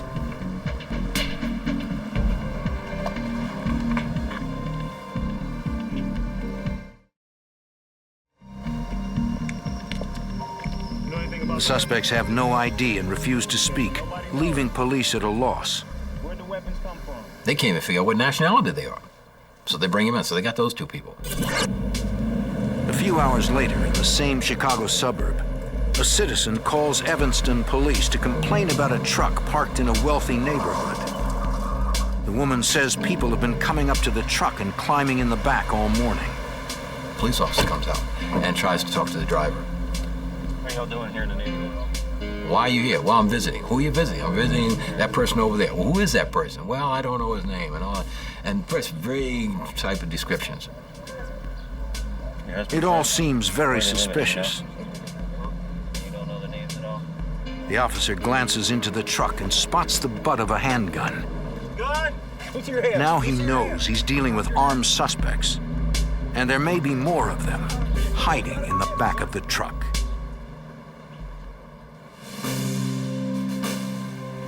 Step out of the vehicle, sir. Amid a rash of terror bombings, officers in Evanston, Illinois, arrest a suspicious couple. In the back of their truck, police find people with shotguns, handguns, and disguises.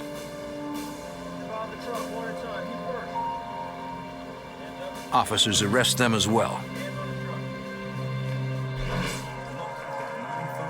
Evanston police photograph and fingerprint their prisoners. No, I've got the list. Can you run it for They me? also check their identification, but they run into a problem. The names on their IDs prove to be false. Detectives try to interview the suspects, but they refuse to talk. Sensing they are onto something big, the police call the FBI. FBI Special Agent William Dyson looks at the prisoners and immediately recognizes one as a major FALN terrorist. I've got his wanted poster, top 10 fugitive, and I recognize him. I mean, this is Carlos Torres. Agent Dyson also recognizes other prisoners as members of the FALN. It was like looking at this collage that I had above my desk in the office of all these wanted people. So we have the FALN. We know we have the FALN. We're able to identify enough of them. This is the FALN. The FBI takes a closer look at the false IDs. From past experience, the FBI knows that criminals who use fake ID often include a real address so that it can be used to function in society. Agents notice that several of the IDs have the same Chicago address. The FBI and Chicago police raid that address and find bomb-making materials and more FALN evidence.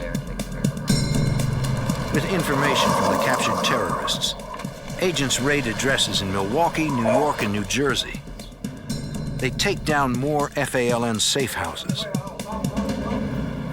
6 years after the bombings began, a federal jury finds the captured FALN terrorists guilty of seditious conspiracy, weapons violations, interstate transportation of stolen vehicles, and other charges. But notorious FALN suspected leader William Morales still remains a fugitive. A group of us got together. Just before sentencing, one FALN member decides to cooperate in exchange for a reduced sentence. He says the 11 terrorists were in Evanston to rob an armored car to finance more bombings. He also describes a meeting at a Milwaukee safe house. They had this meeting in which they plot this thing out, and the man leading the meeting, he's got a mask on, so you can't recognize him. But he's got no hands. So immediately, everybody knew it was William Morales. Fanatical FALN leader William Morales' hands were maimed years earlier while making a bomb.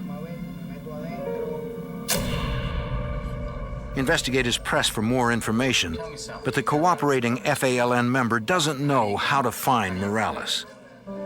Agents try a different approach and question their informant about how the FALN recruits members. We have to know how they bring new people into the group. Once we know that, then we can go after them. Strong activists who are ready to do. Investigators learned that the FALN recruits from the ranks of Puerto Rican radicals. Anyone who joins must drop all political activities in order to maintain a low profile. With that pattern in mind, FBI Special Agent Rick Hahn searches through hundreds of files on Puerto Rican radicals. It's a long-shot attempt to identify the remaining FALN terrorists. We looked for individuals that had stopped attending rallies and things like that, that had made themselves quite well known prior to that time. And we focused on them for surveillances. More than a year passes before the FBI finally finds one suspect who seems to lead a double life. Very, very quickly, we realize this guy's clandestine. He's doing things that's not normal. Agents track the suspect to an FALN safe house. Based on the suspect's behavior, the FBI gets a court order allowing listening devices and wiretaps. In March 1983, 2 years after first gaining cooperation from the FALN informant, the FBI gets a break. Through a wiretap, they overhear a suspected FALN member on the phone asking a mysterious man in Mexico to come to Chicago. He refused to come up and said, basically, why don't you come visit me? I'm having plastic surgery done. I'm in need of good identification. I can't come into the country. I'll be too easily recognized, that sort of thing. The mysterious man says to call the same number in a week. In a huge break, investigators identify the mystery voice as that of the FALN's fugitive leader. By his voice, we were pretty sure that it was probably William Morales. It's the first time the FBI has heard Morales' voice since his bold escape from New York police custody 4 years earlier. The FBI traces terrorist leader William Morales' phone call to a cafe in Puebla, Mexico. Back in Chicago, the FBI is stuck. They have no jurisdiction in Mexico. Agents plan to continue listening to their wiretap and arrest Morales when he makes his plan to come back to America. But since Morales may have had plastic surgery and significantly changed his appearance, agents ask Mexican federales to secretly photograph him. FBI Special Agent Rick Hahn. The federales went down to that coffee shop and found Morales seated at a table there. Morales had severely maimed his hands years earlier while making a bomb. He cannot protect himself or fire a gun. The FBI warns the federales he is probably accompanied by an armed bodyguard. FBI Special Agent Don Wolford. We told him, hey, this guy's got backup, watch it. You just can't walk up with this guy and say, in the car. The federales don't see a bodyguard and decide to make the arrest themselves. NYPD Detective Elmer Toro. They were not supposed to take him down. They were supposed to take photographs. And they decided to make the arrest. And Willie Morales, like a nice trained terrorist, he simply gave up. And I provided the opportunity for his bodyguard to step out of the restaurant.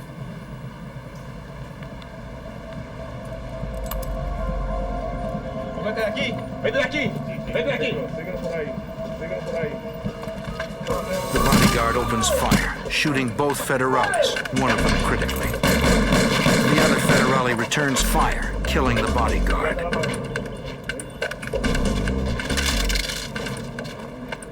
He takes Morales into custody, but his arrest comes at a great price.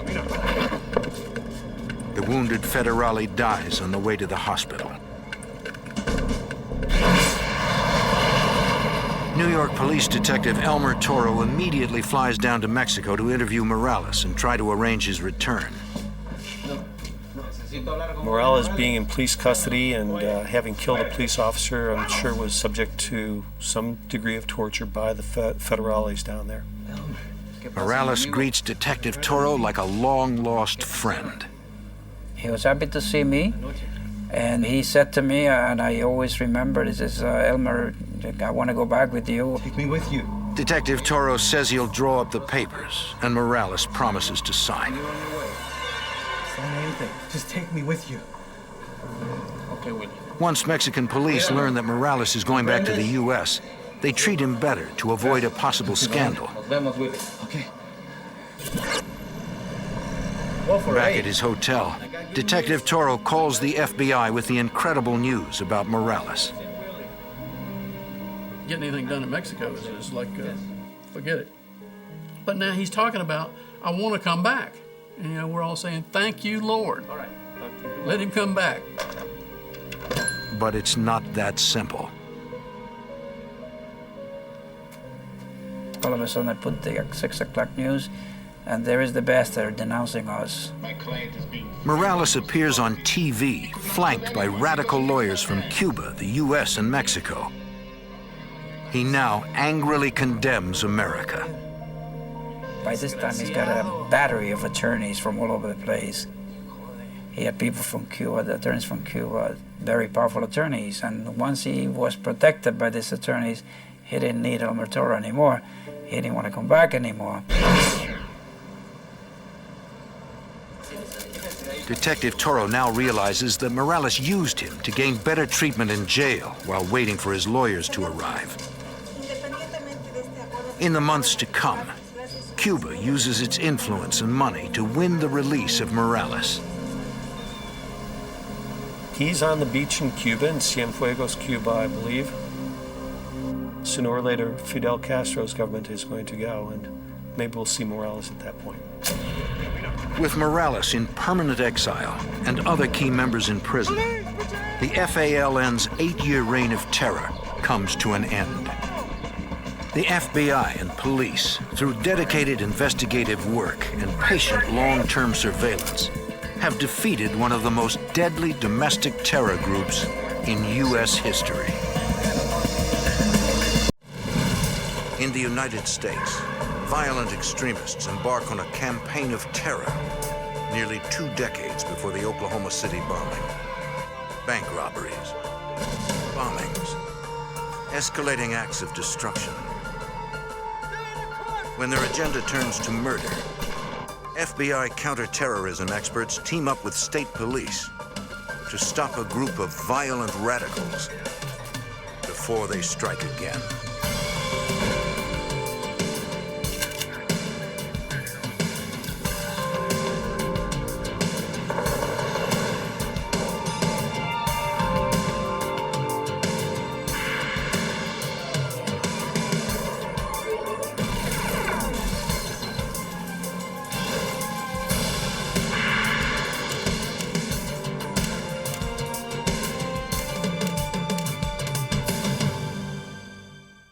In the 1970s, a string of bank robberies and bombings spread fear and destruction along the East Coast.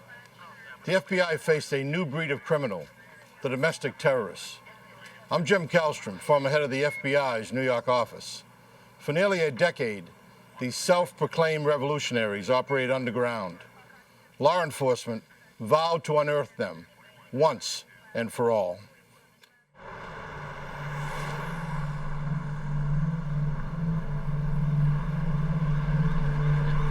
Interstate 80 is an isolated stretch of highway in northern New Jersey. On December 21st, 1981, Trooper Philip Monaco of the New Jersey State Police makes a routine traffic stop.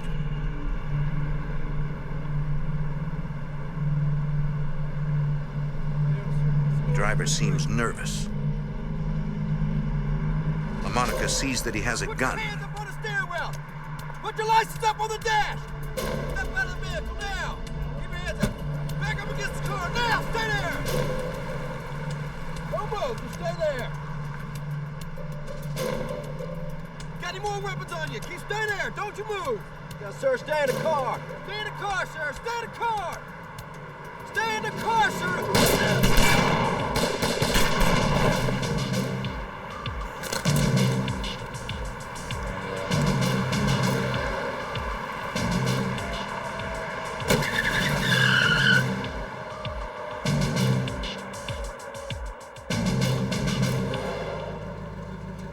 A passing motorist spots the empty police cruiser and stops.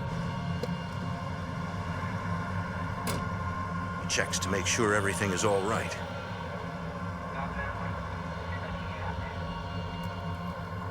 In the snow, he sees the road trooper, bleeding and motionless. He uses the police radio to call for help. State Trooper Barracks, go ahead. I'm here on I-80. I've met a patrol car. What's your name, sir? Troopers on duty at the Blairstown State Police Barracks are surprised to hear a civilian voice on their radio. Trooper's on the ground. He's motionless. Take a good shot. Not moving at all.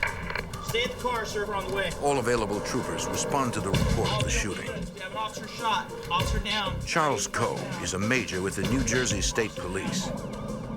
Virtually every road trooper that was on duty that day responded to the scene. We're all basically road troopers to start with. That's where we started from.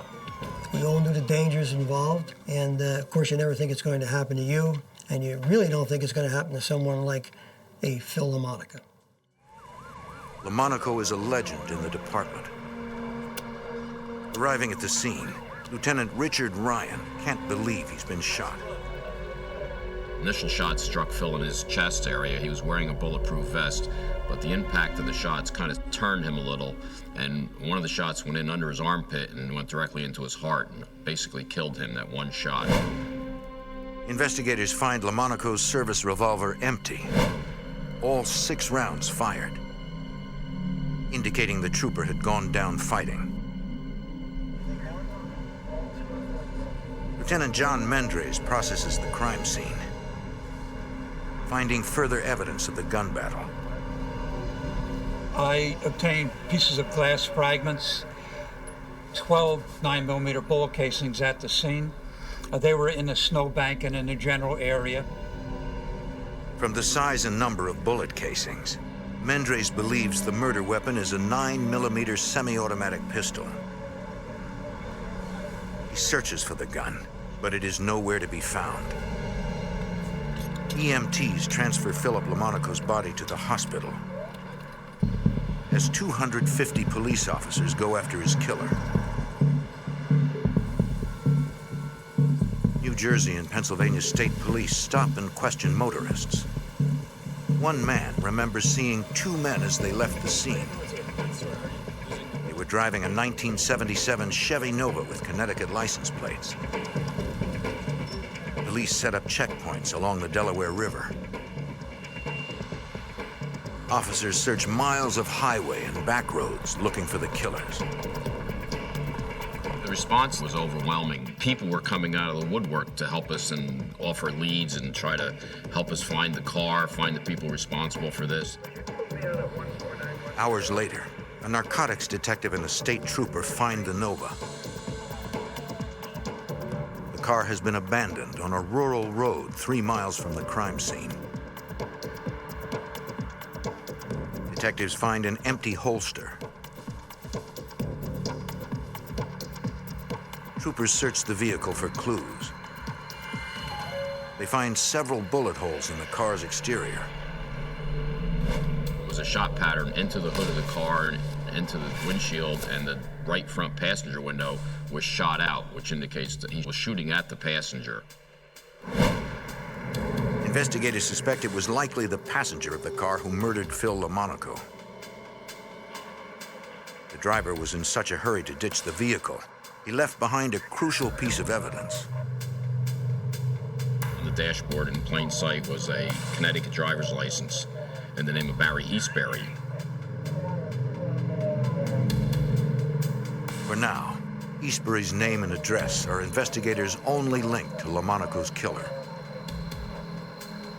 And I actually left that scene with another trooper and immediately drove to Connecticut to follow up that lead that night. And we proceeded to the address that was in downtown New Haven, Connecticut. The address on the Eastbury driver's license turns out to be a hotel rather than a residence. So it was turning out to be a dead-end lead. We met with the FBI later in the morning, and they told us that they had been at that same hotel a few months earlier following the lead up on an individual by the name of Raymond Levasseur. Levasseur is one of the FBI's 10 most wanted fugitives. Agents believe he is the leader of a violent radical group called the Sam Melville Jonathan Jackson Unit. The FBI suspects the group of masterminding a series of bank robberies and bombings.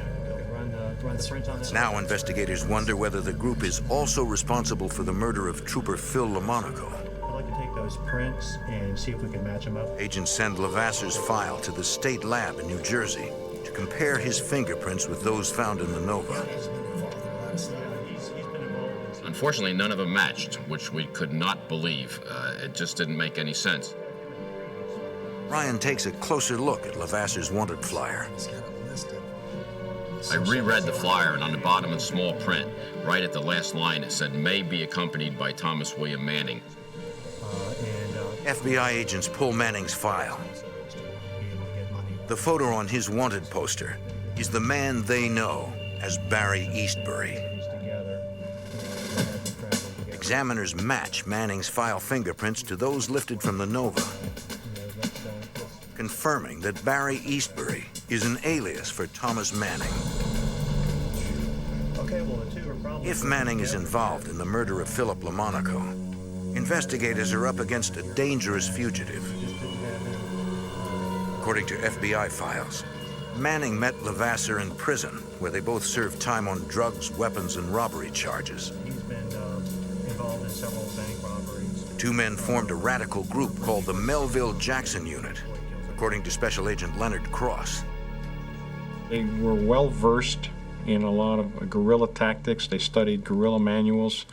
They studied a lot of the radical left literature from the late 60s, the mid 60s, and the early 70s. The group began a reign of terror, claiming responsibility for 7 bombings in Massachusetts and New York between 1976 and 1979, including the bombing of 2 courthouses, the Middlesex County Courthouse in Lowell, Massachusetts, and the Suffolk County Courthouse in Boston, where 20 people were injured. According to their propaganda, the Melville Jackson Unit targets institutions and businesses to protest government and corporate policies they believe are unfair. FBI Special Agent Ed Peterson is investigating the radical group. I think they viewed themselves as some champion of the downtrodden, the poor. Actually, they never did anything for the poor, and, all they were committed to were acts of violence. Agents believe the group funds its violent political agenda with bank robberies, carefully planned operations that are executed with military precision.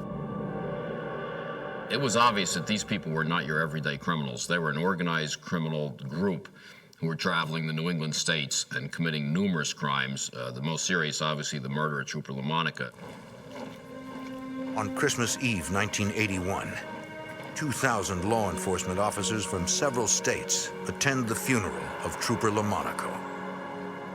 The wave of support overwhelms his wife, Donna. I was just amazed that all the way up, it was a good half mile from the church, cars had started to park to come to the funeral. Phil LaMonaco was one of the most respected troopers in the state of New Jersey. He was a great trooper.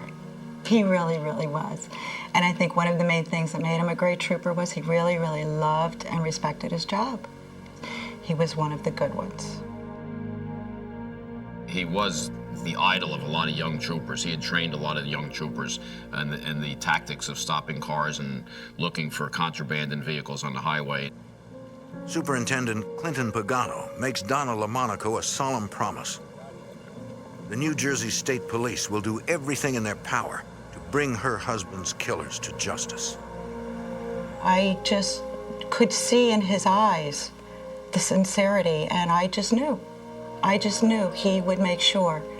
That from that point is where I grew confidence in knowing they're going to get caught. Whoever they are, they're going to be found and they're going to get caught, because he promised me. At a nearby municipal building, New Jersey and Pennsylvania State Police work closely with the FBI to find the men who murdered Trooper LaMonaco. The task force follows up on dozens of leads. Firearms investigators ask gun shop owners in the area if anyone has sold 9mm ammunition to a man named Barry Eastbury. They got a hit in Stroudsburg, Pennsylvania, which is right across the river from the shooting. 3 months earlier, a Barry Easterly, not Eastbury, had purchased 9mm ammunition at a gun shop in Stroudsburg. The name seems too close to be a coincidence. If these were the bullets used in the killing, the 3-month time span is an important clue. We felt that these people resided in this general area. They weren't just passing through. We were working very closely with the Pennsylvania State Police at that time. We notified them about this find. Pennsylvania State Police. 2 days later, the Pennsylvania State Police receive an unusual phone call. They left their dog? A local landlord calls with a complaint. The Pennsylvania State Police was notified by a fellow by the name of Charles Miller, who lived in Marshall's Creek, Pennsylvania, directly across the river in the greater Stroudsburg area. Miller owns several rental properties in the area. A dog has been abandoned inside one of his houses. He's not seen the tenants for nearly 2 weeks. According to Miller, the house was rented by a man named Barry Easterly. SWAT teams converge on the rented farmhouse. Get out! Get out! Get out! They search the house from room to room. Whoever lived there left in a hurry. The occupants of the house had abandoned clothing, personal photos, and even their dog. In one room, police find radical literature and a sketch featuring an AK-47 assault rifle. We get the bomb squad out here. We got chest full of explosives. In the bedroom, they find the tools of domestic terrorists. The map again. We found all types of paraphernalia, information on how to make bombs, bomb-making material. Police also find 9mm bullets, the same caliber that killed Trooper Phil LaMonaco. They believe the rented property is a safe house, where Thomas Manning, his wife and children, lived at the time of the LaMonaco shooting. Everything in this trunk, we've got bomb-making materials. Investigators find documents that offer fresh insight into the radical group's operations. Especially this right here. They apparently were planning to pull a bank robbery in Allentown, Pennsylvania. That's good. We had those schematics. We also found a critique of the bank robbery where several policemen were killed a few years before that. And all of these things they had to leave behind because they left in such haste. In another bedroom, Sergeant Tom Evans finds a small phone book. We began to write down all the phone numbers were in that book. There were no names, there were nicknames, and there was no area code. Police also find a photograph of a man they can't identify. According to the landlord, the man in the picture lived in the Mannings' guest room. The family referred to him as Uncle David. Investigators wonder if Uncle David was Manning's passenger the night of the shooting, and whether he is responsible for the murder of Trooper Philip LaMonaco. The search for a cop killer evolves into a manhunt for a group of domestic terrorists. A raid on an abandoned Pennsylvania farmhouse yields two important clues: a mysterious photograph and a book of telephone numbers. Dozens of phone numbers are listed. Sergeant Evans of the New Jersey State Police notes that none of them have area codes. Trooper said to me, "Those look like Boston phone exchanges." The next morning, we went to Boston and we started to run down the phone numbers to see who we could come up with. There were at least 100 phone numbers in there. One of them had a little note on it that said rent. How you doing, sir? The telephone number belongs to a company in Boston that rents out apartments. Investigators meet with the manager. Possibly one of your tenants? I showed him the picture. He said to me, "Trooper, I'm sorry, but I hardly ever see these people. They just mail in their checks." It looks like another dead end. The police give the phone book another look. Next to the rental company's phone number, someone has written a figure: $275. So I said to the guy, "Do you have any apartment building or apartments that rent for $275? The manager tells them the company has only one apartment that rents for that amount. It is currently vacant and being renovated. So we rushed up there and stopped them from repainting the apartment. Massachusetts State Police got their forensic people in there. The apartment has been thoroughly cleaned, but investigators find fingerprints in obscure places, on a light bulb, and behind the toilet in the bathroom. The tenant left no forwarding address, according to the building supervisor. So at that point, the guy said to me, "Well, you ought to talk to his girlfriend." At 2 o'clock in the morning, police interview the suspect's girlfriend.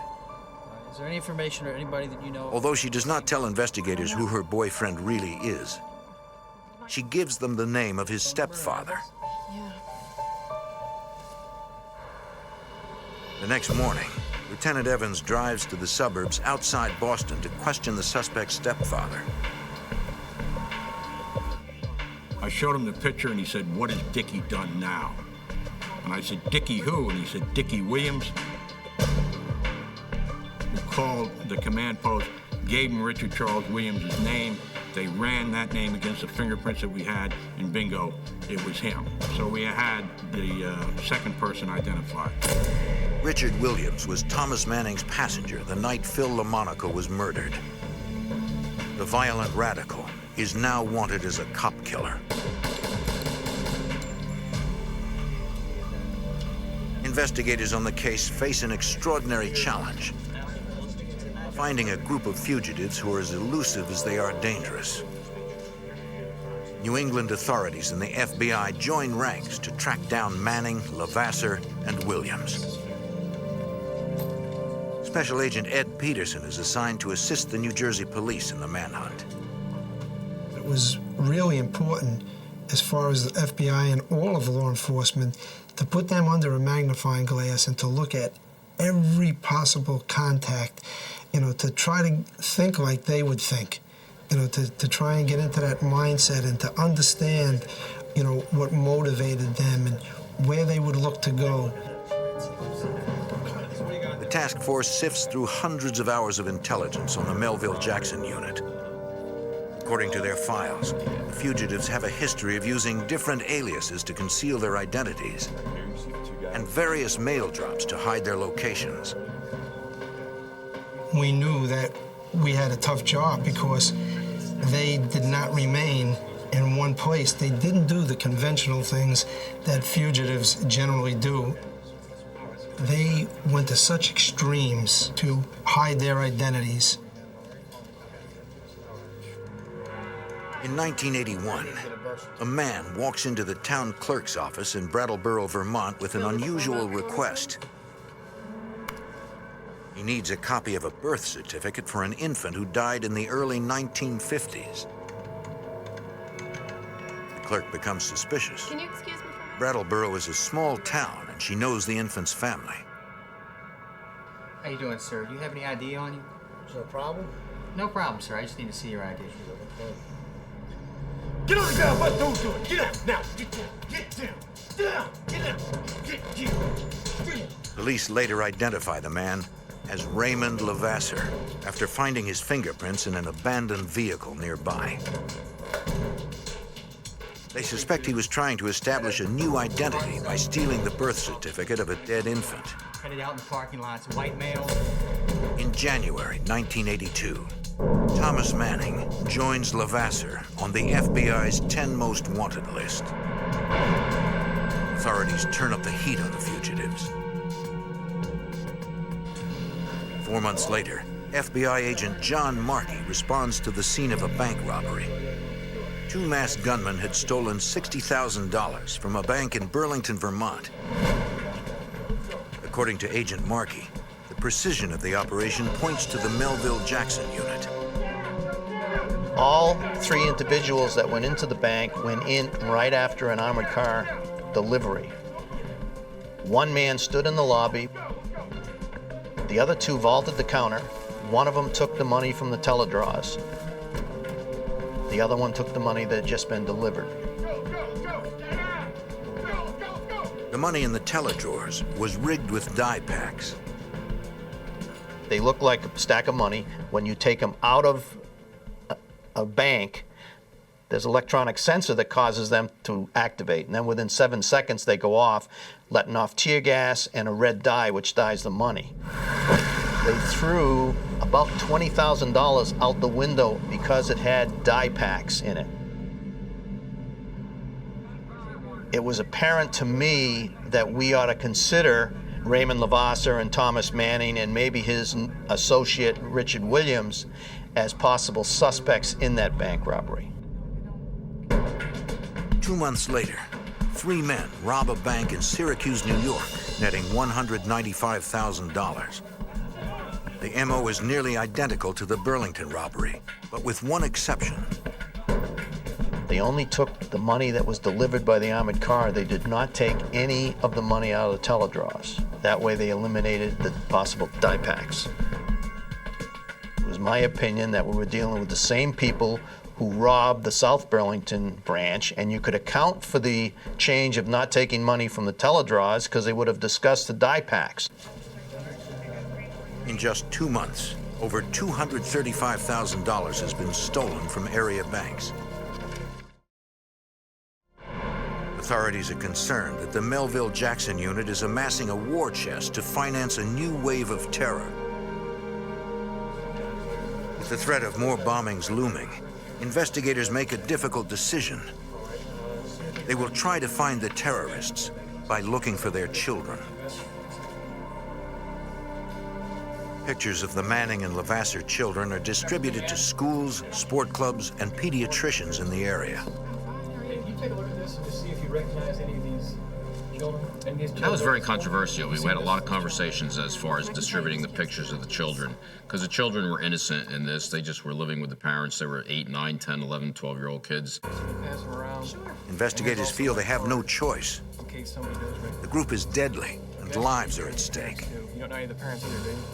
Unfortunately, the gamble does not pay off. The fugitives have hidden their children well. Thank you. Thank you. To make matters worse, the gang launches a series of new attacks. On December 16th, police in White Plains, New York, receive a frantic call. An unidentified man has phoned in a bomb threat to a local newspaper.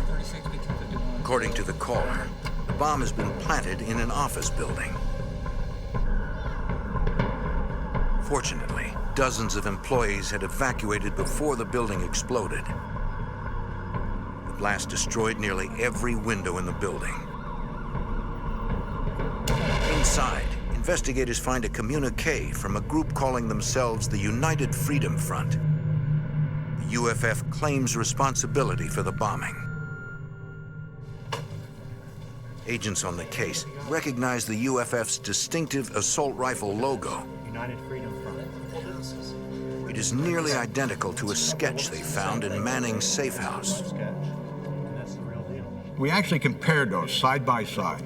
And we decided that the logo looked enough, in our opinion, that it was them. We thought that the United Freedom Front, who took credit for that bombing, was in fact the new name for the people involved in the Monaco killing. That's not all right. Over the next year, the UFF claims responsibility for 4 more bombings. On December 14th, 1983, they call the press to issue a chilling statement. They intend to destroy the offices of a national defense contractor in Queens, New York. The caller indicates that a statement from the group can be found in a Manhattan mailbox. The letter denounces U.S. involvement in Central America, the Caribbean, and the Middle East. The bomb squad recovers 2 suitcase bombs before they can detonate. Finding an intact bomb is an important break for Special Agent John Markey. The materials used in that bomb were very similar to the materials used in the Sam Melville, Jonathan Jackson unit bombings in the 70s. The elements of the bomb that was similar was the type of clock used, that the crystal on top of the clock, a hole was melted into the crystal and a brass screw was screwed in to the crystal. Special Agent Leonard Cross is familiar with the design. He investigated the group's early bombings in the 1970s. In February 1984, Cross becomes the coordinator of the task force hunting the killers. The investigation into the radical group is now in its 8th year. The terrorists have stayed a step ahead of authorities by repeatedly assuming new identities. Agent Cross and the FBI task force decide to take a new approach. What we tried to do was plot where we knew they had lived, safe houses, where they had bombed, where they had committed bank robberies. So we started putting this all up on a map. Slowly but surely, a pattern emerges. The group's activities are concentrated in a 4-state area that includes New York, Massachusetts, Vermont, and Connecticut. In the spring of 1984, the FBI launches Operation Western Sweep, a mission designed to close in on the dangerous fugitives. In 1984, the FBI launches Operation Western Sweep, a mission to apprehend 3 key members of a violent radical group. Agents believe the group has orchestrated numerous acts of domestic terrorism. The New Jersey State Police suspect one of the terrorists also murdered Trooper Phil LaMonaco.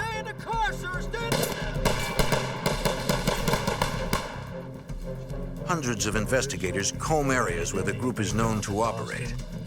We had the bombing. As agents uncover the group's safe houses, the FBI deploys SWAT teams to search them. But the fugitives are always one step ahead, according to Detective Richard Ryan. It was frustrating because we couldn't apprehend them, but we felt as long as they kept committing crimes, they were still out there, they hadn't gone into total hiding, there was a better chance we could catch them. Agent John Markey tries to predict when the terrorists will strike again. Based on the group's unique lifestyle, he develops an ingenious theory. There were a series of 4 bank robberies in 1982 and 1983 in upstate New York along Interstate 90 between Syracuse and Albany, New York. Markey divides the total amount of money stolen by the number of days between robberies. He calculates that the group is operating on a budget of about $737 per day. Based on that, you could predict when the next robbery would occur. I was predicting that the next robbery would be between June 1st and June 14th of 1984. Markey's prediction is right on target. On June 9th, the gang hits a bank in Norfolk, Virginia. The ammo is familiar. 3 armed men enter the building. 2 of them jump the counter. They subdue bank personnel at gunpoint. Ignoring the cash in the drawers, they grab bags of money that have just been delivered by an armored car service. They did not take any of the money out of the teledraws. That way they eliminated the possible die packs, bait money, and sounding the alarm. The gang seems to be getting smarter with each new robbery. Investigators need a lead, however small, to break the case wide open. Special Agent Ed Peterson. We knew no matter how good any fugitive thinks he or she is, no matter how good they think they are, some point and some time, they're going to make a careless mistake. In the summer of 1984, the fugitives make that crucial mistake. On August 4th, the owner of a storage facility in Binghamton, New York, contacts the FBI. One of his customers hasn't paid his bill in 2 years. The manager opened the storage unit so he could auction off the contents. What he found inside terrified him. The contents in there included materials on how to make bombs, how to handle firearms training, research on various corporations, and a lot of radical material, and a lot of Marxist-type literature. Agents find bomb-making diagrams in the storage unit. They show a timer assembled with brass screws. Earlier in the investigation, agents found an unexploded bomb with similar brass screws at one of the group's targets. The bomb is designed to detonate a massive bundle of dynamite with a single electric charge. The distinctive design links Levasseur and his gang to bombings all over the Northeast. There are hundreds of pieces of evidence in the storage unit. Investigators follow up on every clue, no matter how obscure. The magazines taken out of the storage bin in Binghamton, New York, at first nobody thought they would be of any value. But an address label on an old seed catalog reveals a new name in the investigation: Jack Horning. Investigators trace the address to Ansonia, Connecticut. According to neighbors, the Horning family moved away years earlier. The trooper that was assigned to this lead felt, again, we have another dead-end lead. However, he continued to interview people in the neighborhood, and he developed a babysitter who had lived a few houses down, and she babysat for the Horning children. The teenager remembers the Hornings well. She tells the trooper that Mrs. Horning was a normal mom. The kids were well behaved. The entire time she worked for the Hornings, nothing out of the ordinary happened. But then she remembers one small incident. One day she was out with Mrs. Horning and they had a motor vehicle accident. On a hunch, the trooper follows up with the Connecticut Department of Motor Vehicles. He is unable to find an accident report involving a Mrs. Horning. But one report does match the time and location of the incident. The key was that the babysitter was listed on the accident report as a passenger in that vehicle. The name the driver gave police at the time was not Horning, but Himes. This is interesting. Judy Himes' Connecticut license has since expired. It was traded for a New York license in 1980. From Connecticut to Later, the New York license was turned in for an Ohio license. According to DMV records, the Ohio license is still current. Judy Himes' name, along with her address in Columbus, is forwarded to Sergeant Tom Evans. So I called the Columbus Police Department. Yeah. And I said, what is at that address? And the guy said to me, it's a mail drop. And a mail drop meant that's them, that's their MO, that's what they use. They didn't have mail sent to their homes. Okay, let's go. In Columbus, the FBI rents a vacant house across the street from the mail drop. From there, agents can monitor the facility with video cameras. The mail drop was a 24/7 operation, so this was going to be difficult to surveil.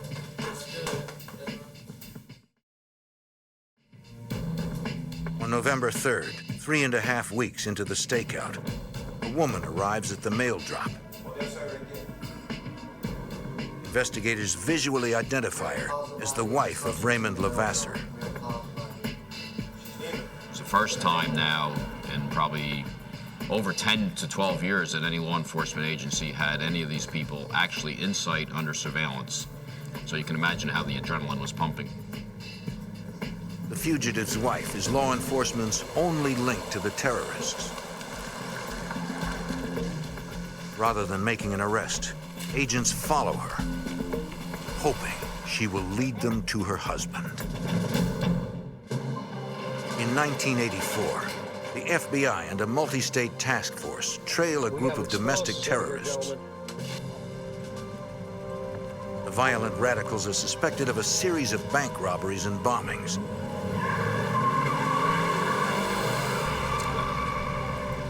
And the murder of a New Jersey State Police trooper. Investigators track the group from a safe house in Connecticut to a mail drop in Columbus, Ohio. After nearly a decade, their only lead to the terrorists' location is the wife of gang leader Ray Levasseur. Agents follow her as she leaves the mail drop. They know that, like the rest of the group, Levasseur's wife is skilled at covering her tracks and at spotting a tail. They're careful to keep their distance, using aerial surveillance as a backup in case she slips away. Detective Richard Ryan. She was on and off the highway numerous times, stopping, starting, looking around, taking local roads back onto the interstate, back off. So it was a difficult surveillance. 2.5 hours later, the target stops at a house in Deerfield, Ohio. Once she arrived at the house, a surveillance was set up in the area from different locations as best as they could. And it was a very rural area. There were farmers' fields, cornfields, things of that nature.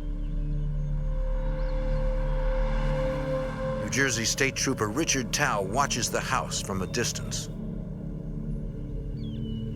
Approximately 20 minutes later, a male subject left the house and got in his car and left the area.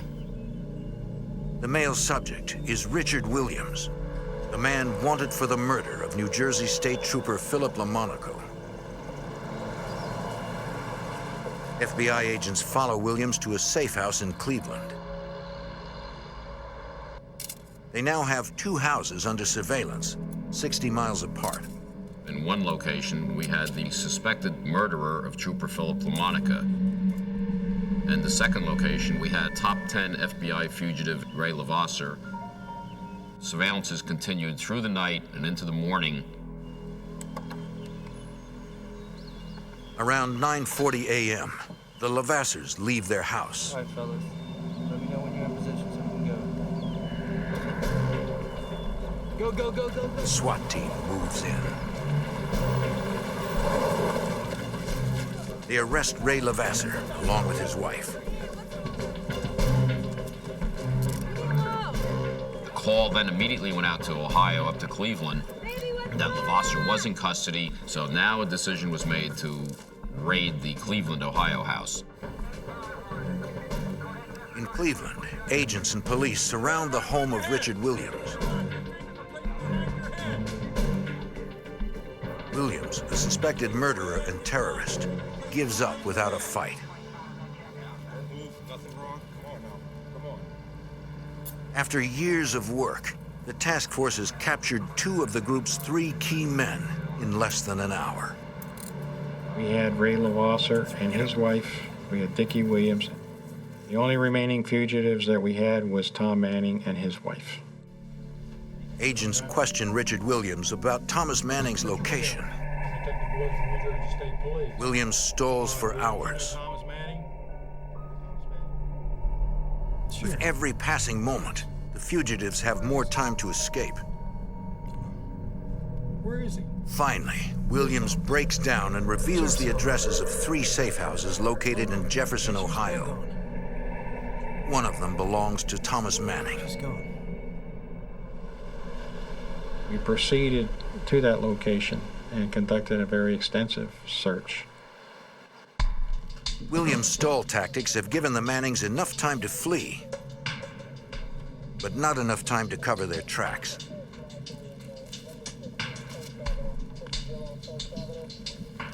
Inside their safe house, investigators find handguns, fake IDs, and $32,000 in cash.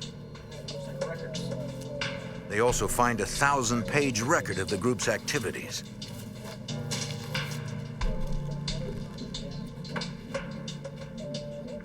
In one room, agents find a police scanner tuned to a frequency used by the FBI. In another room, they find explosives and bomb-making supplies. They also find a bomb kit that contains distinctive brass screws that match unexploded bombs recovered in 1976 and 1983.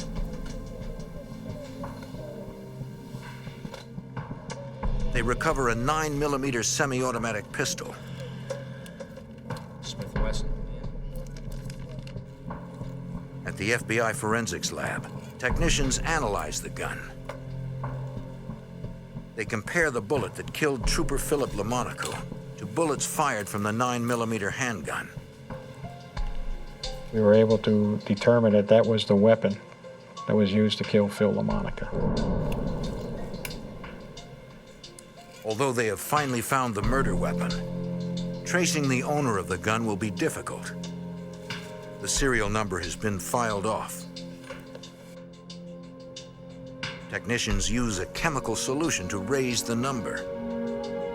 It is barely legible beneath the surface of the metal. Agents trace the 9mm to a gun shop in Norfolk, Virginia.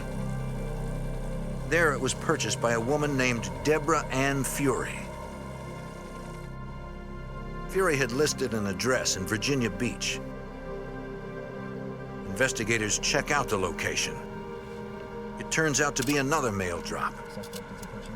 The surveillance team waits to see who will collect the mail. When a woman arrives and opens the box, agents identify her. Deborah Ann Fury is in reality Thomas Manning's wife. The FBI has finally found a link to the last member of the radical terrorist group. In Ohio, the FBI and police have arrested key members of a violent radical group charged with robbery and domestic terrorism. One of them, Richard Williams, is suspected of killing a police officer. 2 of the group's members, Thomas Manning and his wife, are still at large. It has been 5 months since Manning and his family fled their safe house in the rural town of Deerfield. The FBI traces a gun found in the safe house to an address in Virginia Beach, Virginia. As it turns out, the address is another mail drop. After weeks of surveillance, agents spot the fugitive's wife picking up the mail.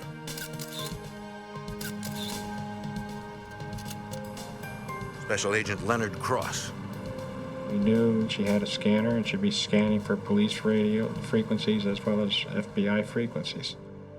We had special radios that were all encrypted that could not be picked up. And the surveillance at this point took us north. Manning's wife leads investigators to a safe house in Norfolk about 20 miles away. They do not want to arrest her until they can be sure her husband is at home. An hour later, investigators follow her to a nearby shopping center. Get out! As an arrest team takes her into custody, a second team moves in on the safe house. Manning is now outside, unaware he's being watched. He had no weapons. The decision was made so no one would get hurt. This would be the time to make the arrest. Get out! Don't resist! Stop it! Thomas Manning, the last of the terrorists, is arrested in his own backyard. In 1987, Thomas Manning and Richard Williams stand trial in Somerville, New Jersey. Donna LaMonaco, the widow of Trooper Phil LaMonaco, attends the trial. It was very important for me to be a part of the trial. I needed to be there. I needed to know exactly what went on. I wanted to make sure they were the two that killed Phil. The two self-proclaimed revolutionaries are sentenced to life in prison for the murder of Trooper Philip LaMonaco. They receive additional sentences for their roles in a series of bank robberies and bombings starting in 1975. In separate trials, the wife of Thomas Manning is found guilty of conspiracy and sentenced to 15 years. Raymond Levasseur receives 45 years in prison for his role in the group's terrorist activities. His wife is released after spending several months in custody. I think it's really important to set the record straight that these individuals, Levasseur, Manning, Williams, they were nothing but criminals. These guys want to call themselves as freedom fighters, revolutionaries. At the end of the day, they were criminals. And that's the bottom line. I mean, when you commit bank robberies, when you set off bombs, when you kill a police officer who's only out there doing his job, they were nothing more than criminals. After the trials, members of the New Jersey State Police visit Phil LaMonaco's grave for the very first time. We went as a group to his gravesite. We felt that we had the respect of Phil. He would know that we had done our best.